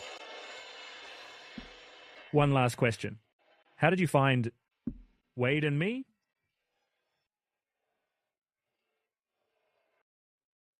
Actually, before I came here, my grandfather gave me a list. Both of you were on that list. Jonathan, that old man. Well done? I'm down for joining the inspectorate. I wonder what you think, Master. You weren't down for becoming an official before because you feared Lord Albert Conway would hinder you. But with the inspectorate now, such a great opportunity. Do you really want to waste your own talents? I'm already over 50. A teacher in his 50s. What can I possibly do? At the inspectorate? Rest assured, Master. I already have someone for Chief Censor of the Enforcement Division. As for Wade, I plan to appoint him as Chief Censor of the Judicial Division. Master, please come and be my advisor. Advisor? The inspectorate has a lot of business. And as for me, I'm quite lazy. So I really need someone like you, Master, someone steady, to help me check for any oversights. In that case, I'll be in your care, Lord Barton. Then let's work together to restore a bright sky to Everbright. A bright sky, indeed. Today is a joyous occasion. I'm hosting. Let's drink until we're wasted.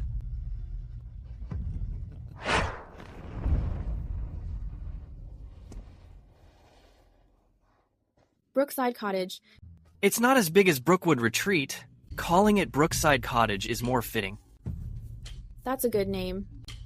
By the way, now that we're in High Court, should we stop by Suncrest Garrison? I heard that when I arrived, he took the initiative to leave the city for a mission. That's fine. Haven't seen him in years. It saves us from a cringe meeting. This is your home in High Court.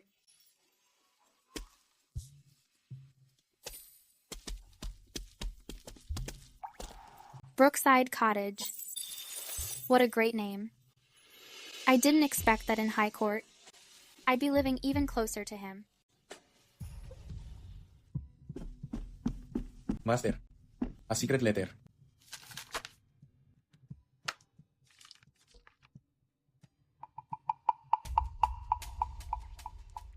It seems the establishment of the inspectorate is unstoppable.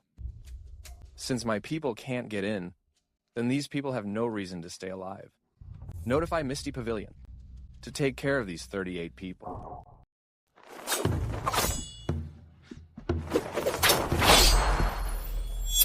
Greetings, Lord Barton. I am Stephen Porter of the Interior Department. So, the manager is one of our own. Nice to meet you. You have met many people, Lord Barton. Actually, they are all from the Interior Department. You just didn't realize it. I didn't know you were coming, sir. What brings you here? I don't deserve such a title. I'm just here to tell you two things. Lord Barton. Please, go ahead. First, Lord Harold has already planned to pull the trigger on the 38 people you visited. They have all been put on a hit list. Among those 38 people, 18 agreed and 20 refused. The Interior Department will protect those 18 in secret. You don't need to worry, Lord Barton. What about the other 20? Since they weren't willing to join you, they've naturally been abandoned. But those 20 people could be said to have died because of me. They rejected you, so they deserve to die. The second thing. There is a vacant palace on the west side of the Imperial City. It is quite nice, and perfectly suited for your oversight office. If your Majesty doesn't approve, there's also a deserted estate to the north. That is also a good option. You should consider it. Lord Barton. Lord Barton. Hold up. Why is the old ghost helping me? Actually, my godfather has been watching you ever since you were at Brookwood Retreat. My godfather actually hoped you would stay there forever, carefree, just being an ordinary person. Now that you've come to High Court, he is happier than anyone else. My godfather wants you to understand, Lord Barton. In all of High Court, the Interior Department will always be your backup. My godfather will also always be the person you can trust most. Why would he do that? I can't tell you that just yet. If you have any doubts, you can write to your grandmother and ask. I believe she will give you the answer. One last question. Why recommend those two places? Because they are closer to the Interior Department. Thank you.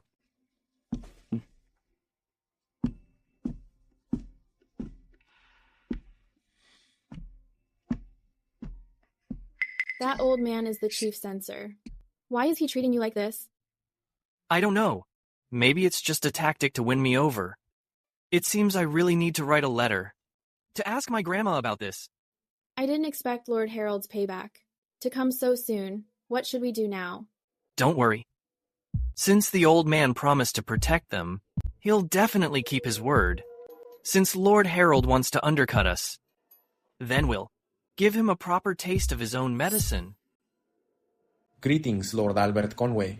Please, don't be so formal. Sit. You are all scholars who pass the autumn exams with flying colors.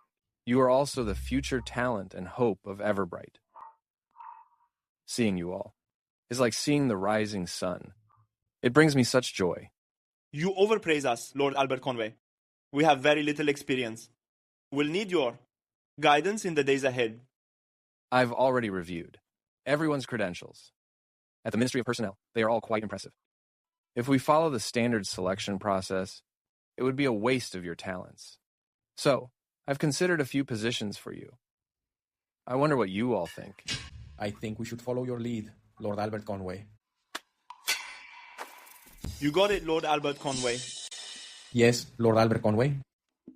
Good. Mr. Parrish, you're quite capable. You'll be assigned to the Ministry of Personnel. Thank you, Lord Albert Conway.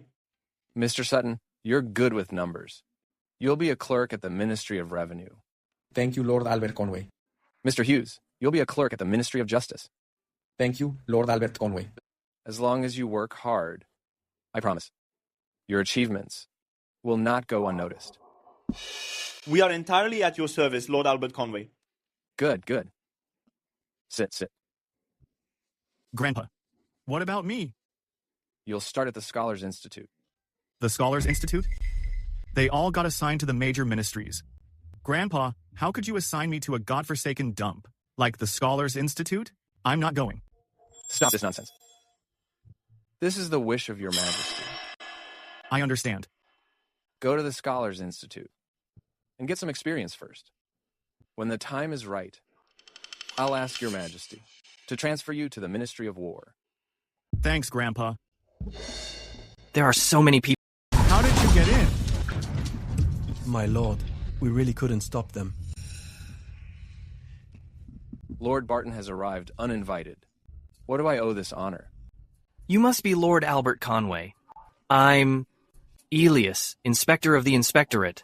Greetings, Traitor Albert. You punk. How dare you insult Lord Albert Conway? Don't think just because we're here today that I won't dare to hit you. I hate nothing more than a barking dog. Enough. Elias, do you think I'm a pushover? Publicly attacking a scholar? I'll definitely file a complaint against you in court. Fine. While Lord Albert Conway stays in his manor, using government titles, to trade favors and build factions, all to win people over. In court tomorrow, I'll be filing a complaint against you as well. I'm selecting talent for the country. Even if you go to His Majesty, I have a clear conscience. I hope at tomorrow's court session, Lord Albert Conway can be just as bluffing as he is now. Elias, what exactly are you doing barging into my manor? Today, I wanted to tell you some good news. What is it? Your grandson Ruoyun is quite talented. I've taken an interest in him. As the inspector, I've decided to make him one of us at the inspectorate, so he can truly shine. In your dreams. His Majesty has already decided to send Ruoyun to the Scholars Institute. You should pick someone else. That's fine. I'll send a petition. I'm sure His Majesty will be down for it. I've said my piece. Goodbye. Elias, don't push your luck. Pushing my luck? You sent assassins to kill someone I take an interest in. Don't push your luck, you old fool. Let me tell you something. Just let your grandson come to work at the inspectorate. Otherwise, I'll show you what real bullying looks like. Such arrogance. Such arrogance. What bold words. How could he do this, like this? Truly disrespectful. My apologies for the scene, everyone. I have suddenly taken ill. Please, everyone, see yourselves out. Then we shall not disturb Lord Albert Conway. We'll take our leave then.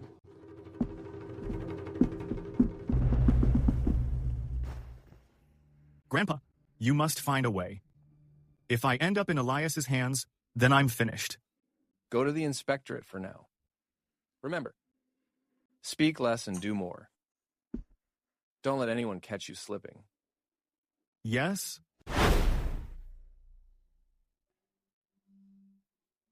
It's your first time at the court. Think before you speak.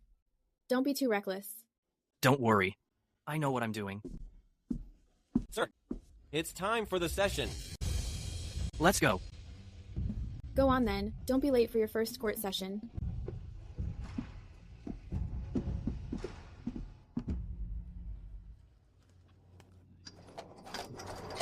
Have you heard?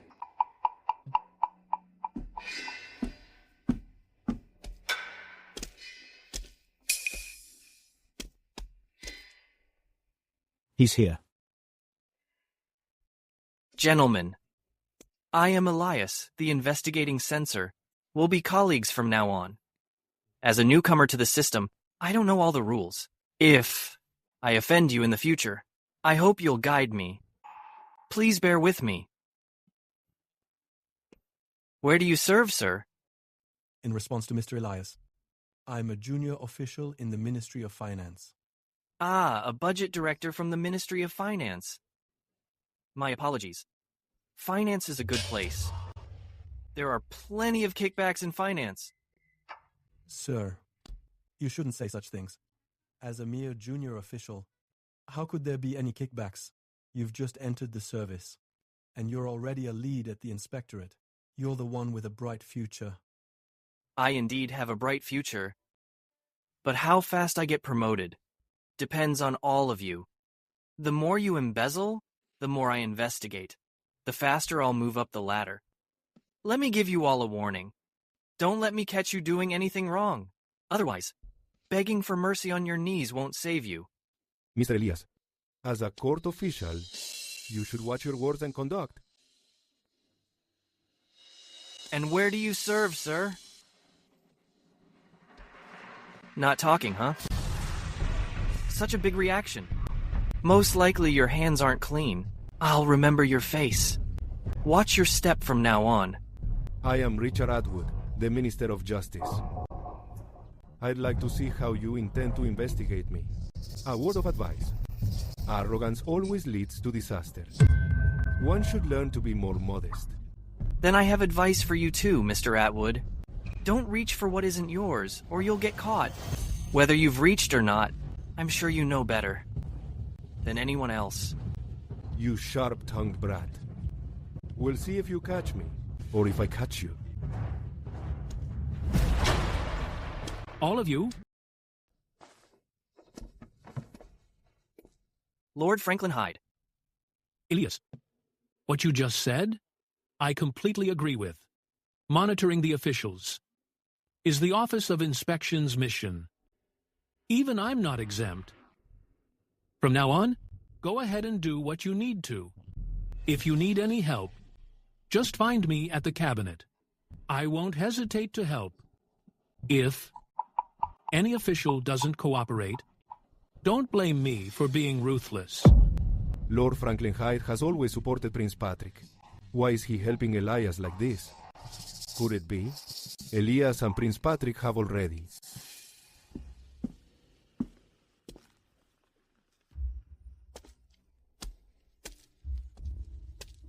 Lord Franklin Hyde. No need for formalities, Lord Albert Conway. I hope Lord Barton can guide Ryan at the Office of Inspection. Don't worry, Lord Albert Conway. Ryan will surely achieve great things there. Then thank you, Lord Barton. You're too kind, Lord Merton. Is my contact doing okay over there? They're fine, of course. Then thank you, Lord Merton. Don't mention it, Lord Barton. After you. Lord Albert Conway, Lord Franklin Hyde, after you.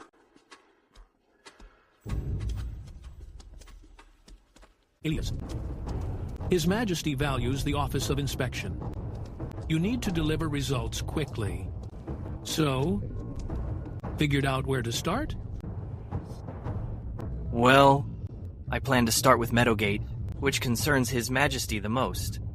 I heard Ministry of Justice officials already left for Meadowgate a few days ago. Lord Victor, why is that? The Meadowgate case can't wait.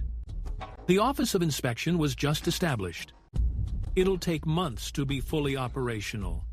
Time is of the essence. Yesterday, Secretary Richard Atwood, I mentioned this to me. I agreed to it. They're not stealing your credit. Whatever they find, they'll let you know. You just need to fill in the gaps. Lord Albert Conway agrees. The Meadowgate case is significant. I also think it's best for the Ministry of Justice to investigate first. It's rare to see you both so devoted to the country. Then I will follow it. Fine. Then, let's head inside. So we won't be late for court.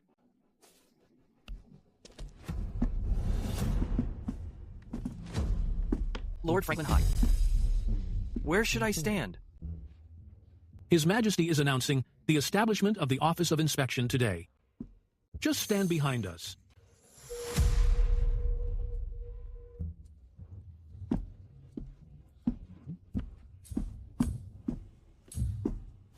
His Majesty has arrived.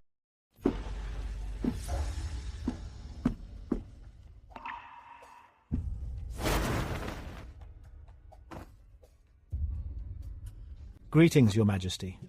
Rise, everyone. Thank you, Your Majesty. At today's session, I have two things to announce. First, starting today, the Supervisory Department is officially established. I'll say it again.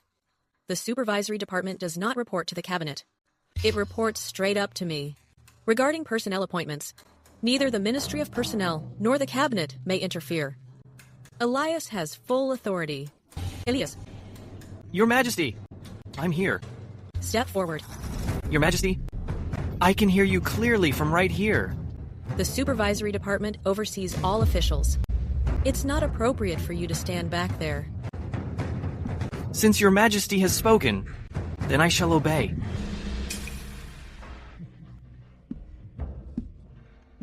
Excuse me, sorry.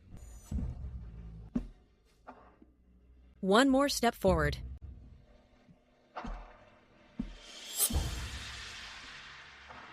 The lords of the left and right are my most trusted advisors. Recently, I heard you've had some friction with Lord Albert Conway. You were in the wrong. Yes. You have the talent of a great master. Why is it that since arriving in High Court, you've been clashing with Lord Conway? Lord Conway has worked tirelessly for this country his whole life. Even if his achievements aren't perfect, his hard work is undeniable. He should be enjoying his retirement. But I don't have a suitable successor for him yet. So I must trouble him to work for another year or two. I thank Your Majesty for your consideration. You have indeed worked hard these years. Elias. I'm here. Shake hands and make peace with Lord Conway. Yes. Lord Conway, it was just a misunderstanding. Don't keep it out on your mind. I have long since moved past this. Good. One of you is a loyal official.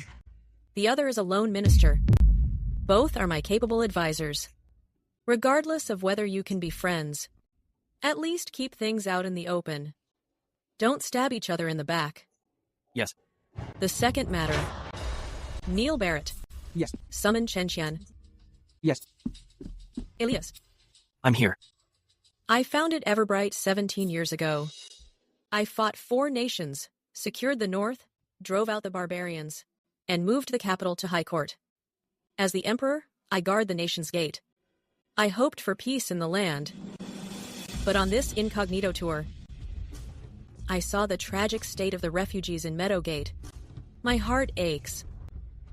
After returning to the capital, they told me it was a natural disaster. They said even if there are corrupt officials, they are only a few. I know. They are lying. But I'm not clear on who in this court is clean and who is corrupt. Because I've been blinded. They've covered my eyes. You can still see clearly. Tell me, why do they lie to me? Why do they dare deceive me? Well. Your Majesty, since they dare to blind you, I suggest that we kill... Well. Good heavens, what are we to do? He's lost his mind. Your Majesty is also aware we cannot possibly execute them all. Then how shall we handle this? Since Your Majesty has asked, I shall venture to say a few words. I believe the problem actually lies with Your Majesty. You stand at the pinnacle and have occupied the throne longest, yet you allow your ministers to blindfold you. This simply should not be. Continue. I believe. Listening to all sides brings clarity, while listening to one brings darkness. I do not believe that every official in this court is treacherous. It is just that their voices have not reached Your Majesty's ears. Or perhaps someone is blocking them. Lord Merton, look at the mess this has become. You cannot block out everyone's voice. You cannot just silence everyone. You must at least let His Majesty hear the truth for once, shouldn't you? Lord Elias, We only just made our peace. Lord Merton, I'm not coming after you. Rather, I'm coming after everyone present. A traitor is never just one person, but a whole group. Then who would be the leader of these traitors? Of all the officials in this court, who do you think is their leader? Is it you? Lord Elias, You mustn't speak so recklessly. Heaven is watching our every move. Lord Merton, have my words been reckless? As a fourth-rank censor, you must provide evidence for your words. Rest assured, Lord Merton, I will certainly produce the very evidence you least wish to see. Elias Barton, His Majesty established the censorate, not for you to act recklessly, but to investigate traitors and present the facts. In the end, you must still answer to the law, shouldn't you? Lord Victor is right. Lord Merton, then you'd better destroy that evidence as soon as possible. Don't let me catch you. Then I look forward to you investigating quickly to prove my innocence. Very well. You all heard him.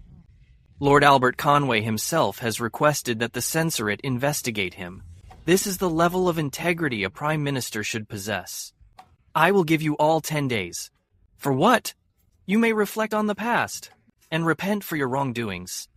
After 10 days, I will give you 5 more to come to the censorate and confess. Those who confess within the deadline will have their sentences reduced, and even more so if they report others. But should anyone choose to resist, then their punishment will be increased by 1 degree. I'm a man of my word. If you don't believe me, you can ask Lord Merton. Your Majesty, I humbly request that all cases involving court officials be outside the jurisdiction of the Ministry of Justice and be handled exclusively by the censorate. All departments must cooperate unconditionally. When the censorate requests documents, no official summoned by the censorate may be excused by their superiors for any reason. Wait, what should be done? Such an outrageous request. Your Majesty? What is it?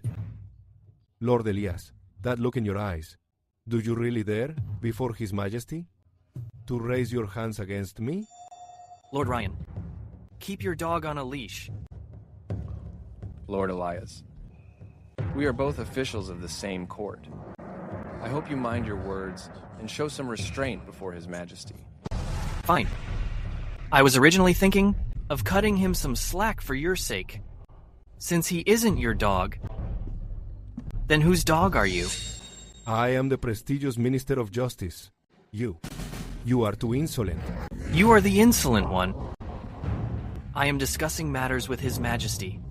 Did His Majesty give you leave to speak? As the Minister of Justice, do you not even understand basic home training? His Majesty did not ask you to speak, yet you jump in anyway. I merely used my eyes to remind you that you overstepped. Instead, you turn around and frame me. Lord Atwood, how dare you! The focus of today's court session is the establishment of the inspectorate, yet you jump out to block it. What are your true intentions? You're spouting nonsense. What I'm spouting is the truth. About a traitorous dog like you who bites everyone in sight. You sharp-tongued brat. As the Minister of Justice, you don't even understand the rules of the court. His Majesty trusted you, but you've wasted his efforts. You dog, Atwood.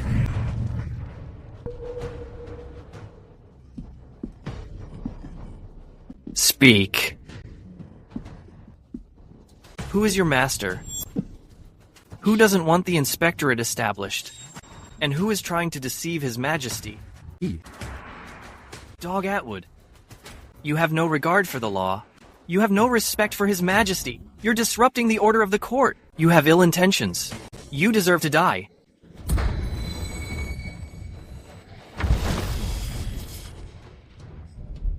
He's making a move. He really dared to raise his hands.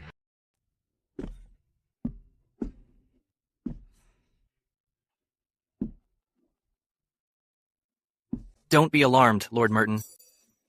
I just want to ask one question. Richard Atwood disregarded his superiors and deceived your Majesty. Does he not deserve to die? This. Your Majesty will decide for himself. Then may I ask, Lord Merton, within this grand hall, who else is deceiving your Majesty? Your Majesty is the Son of Heaven. Who would dare deceive your Majesty? Then, according to what you said, Lord Merton, Your Majesty was lying just now. You.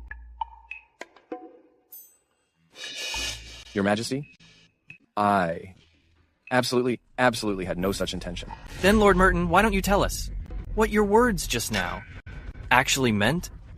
It's that I was unaware someone in court was deceiving the Emperor. As Lord Albert Conway, your subordinates do things behind the Emperor's back, yet you turn a blind eye. Is it because of your advanced age? Or have you become old and muddled? You. Lord Albert Conway. Don't die just yet.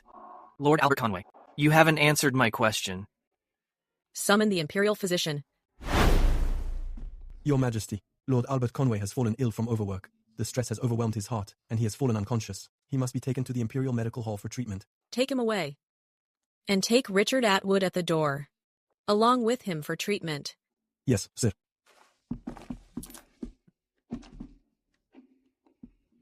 Is Lord Albert Conway all right? Lord Albert Conway is badly injured. Your Majesty, your official has some heartfelt words to share. Befriending virtuous officials and shunning petty men was the reason the previous dynasty flourished. Befriending petty men and shunning virtuous officials is the reason the later dynasty declined. I was a bit impulsive just now, but in my eyes, I cannot tolerate these petty men. Richard, as the Secretary of Justice, yet he showed no respect for your Majesty. Your Majesty might endure it, but I cannot. 2 people fainted during a single court session. 1 Secretary of Justice and the Grand Lord Albert Conway. I was but a commoner, living a carefree life in Westvale. Your Majesty named me Elias, with the courtesy name Elias Barton. I intended to follow your will, living a simple, content life in Westvale for the rest of my days. But your Majesty did not disdain my humble origin, and humbled yourself to consult me on world affairs. Listening to my counsel, you established the new censorate to purge the current corrupt administration. I know the perils of politics, and the hardship of being a lone official. Yet I vow to eliminate the treacherous, clear the court of corruption, and restore justice to the world. This is my way of serving your Majesty. I am down for giving my all, until my dying breath. I only hope your Majesty will grant the 3 requests I made earlier. Within 3 to 5 years, I will give your Majesty the most practical, clean, and efficient government. Granted. Thank you, your Majesty. Greetings, your Majesty. Rise. I summoned you because you are 19 and should be titled Prince and leave High Court. I wish to stay and fulfill my filial duties, but I know the home training cannot be violated. I only hope my fiefdom is near High Court, so when I miss your Majesty, a letter from home can reach you quickly. Your filial piety truly comforts me. Your eldest brother was 19 when he left me for Eastwick. You are grown now, and must leave me. I hereby title you Prince Mason. Your fiefdom shall be Elmshire in Riverfell. It is close to High Court, making it easy for me to visit. I thank your Majesty. Lord Barton, what you said earlier, every word came from the heart. It's truly admirable. In the future, I'll be looking to you for guidance. You're too kind, Your Highness. Court is adjourned. Safe travels, Your Majesty. Elias Barton? Come with me. Yes.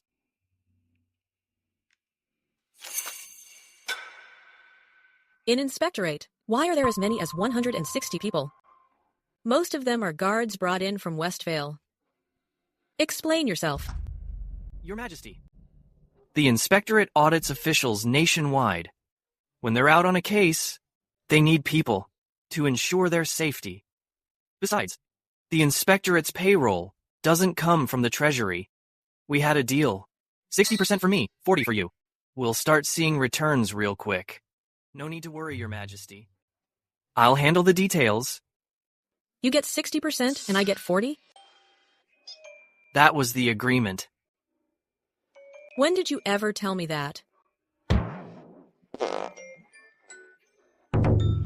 No. This won't work. It has to be at least 50-50. You're already supporting over 100 people. Even if the inspectorate reaches its full roster of 520, I still don't know how much wealth can be seized from those corrupt officials. You brat. I'm so broke I can barely keep the lights on, and you're still lining your own pockets? That's just not right.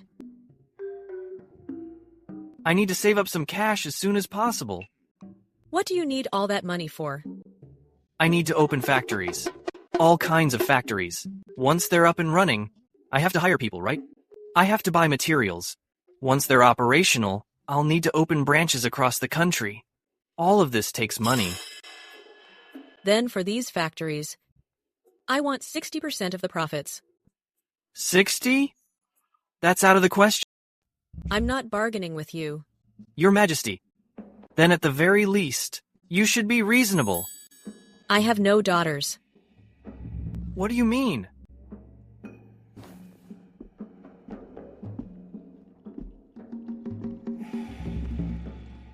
I'm very fond of Grace. I intend to adopt her as my daughter. She is the most gifted woman in Everbright. I shall bestow upon her the title of Princess Grace. When you two marry, I will grant you a most generous dowry. Very well. As for the profits, Your Majesty takes 60%, and I take 40%. But the title of Princess Grace, I'm not too fond of it. Then what name sounds better? Let's just call her Princess Grace. I hope she lives in peace and joy. Granted. Once the Bureau of Inspection achieves results, I shall grant you a title. Otherwise, how could you be worthy of Princess Grace? Thank you, Your Majesty. Everyone, starting today, Bureau of Inspection is officially open for business. Greetings, Lord Censor. We're all brothers here. No need for such formality. Ryan, come up here. Work hard. Your grandfather went from a 7th-rank magistrate to a 1st-rank prime minister. I believe you can also start from here as a minor official and work your way up. Your lowly servant thanks you for the guidance, sir. Although you don't have much of an education, you still have some foundation. I believe it won't be long before you pass the evaluation I've set for you and wear the official robes. Thank you, sir. You may go. During the court session, I gave the civil and military officials 10 days to reflect and examine themselves. Now that the 10-day period is over, the next 5 days are for them to turn themselves in. Chief Censor Wesley, remember during the trials that I promised the court officials who confess their sentences would be reduced by 1 degree, but for those our inspection bureau catches, the punishment will be increased by 1 degree. Yes, sir. Advisor Wesley, write some large characters, make them big, so the officials can't miss them. What would you like me to write, sir? Right. The net of justice is vast and lets nothing through. Do not take chances, turn back in time. Our supervisory office welcomes all officials to report others or confess. For a period of 5 days, no late entries will be accepted. This is good. Find some boards and post these. Take some men, bring out the drums and gongs we prepared, and have Ryan lead them to every government office to beat them. Yes, sir. Sir. We'll set out now. Let them taste the power of supervisory office. Yes.